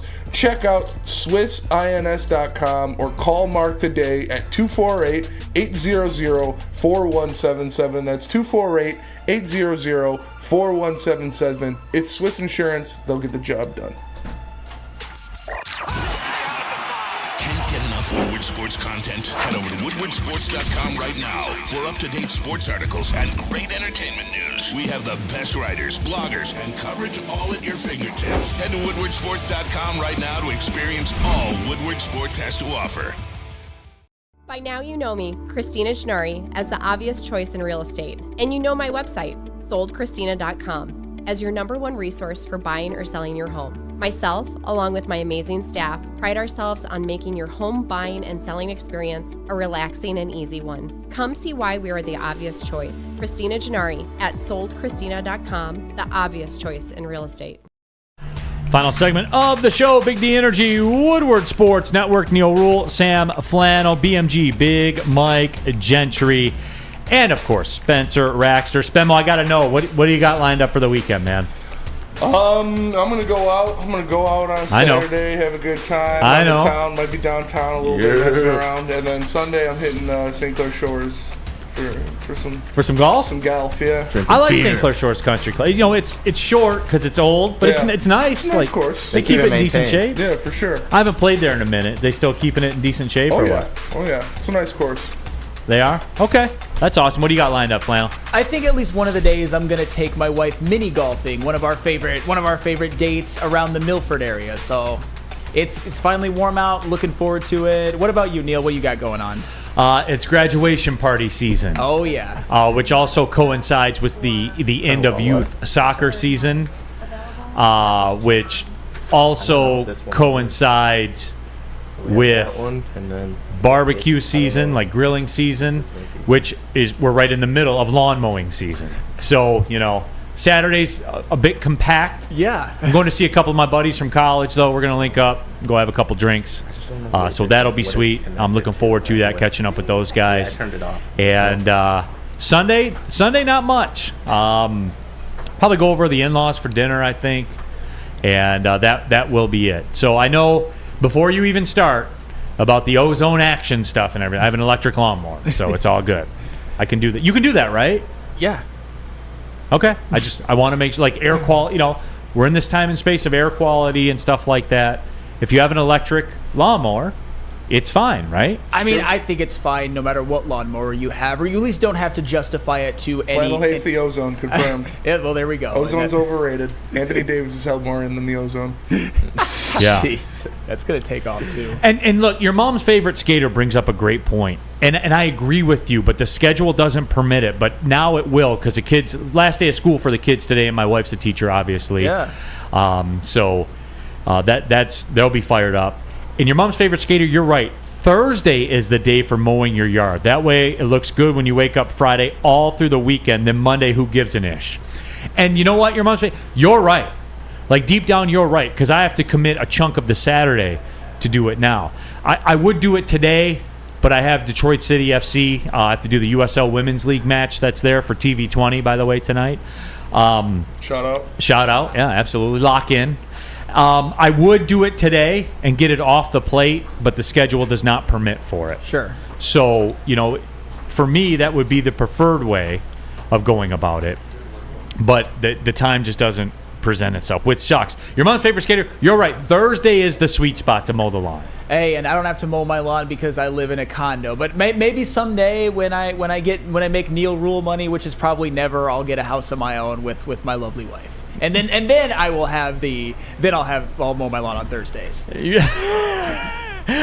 Oh man, do you mow the lawn? No, you have a condo. You said, right? You have a condo, so you have your lawn mowed for you. That's very Two Furnace-esque. I mean, it is, but there's also a lot of drawbacks of condos. But hey, I would probably take that over a house, at least in the place in life I am right now. Ad's 411. Your son should be cutting the grass.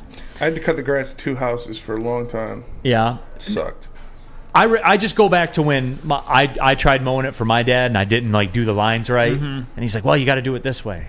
And that became a point of contention. You know? Yeah. Yeah. I'm just getting in front of it. My mom's backyard is huge, too. My mom's backyard was huge. That shit pissed me off. Trees everywhere, too. Just annoying. To be fair, though, I am getting him on the trimming aspect of it. And I do want to make a move towards edging. Okay. The edge, if you can get the edging in the you just mow the lawn, dude. Now you're having a day. Mm-hmm. Yeah. And then I do, like I said, I don't do beer a lot, but when I get done mowing the lawn, I do that. Okay. I'll have. There's always a post lawn mowing beer session, and right now here in studio, you guys know that we're live here at the Planet Fitness Studios. We have some of our friends from around the Planet Fitnesses here, and they're in town. They're doing a little promotional lunch thing here at Woodward Sports. Some of the big timers at all the Planet Fitnesses around town. There you see everybody right there. Wave hi to everybody.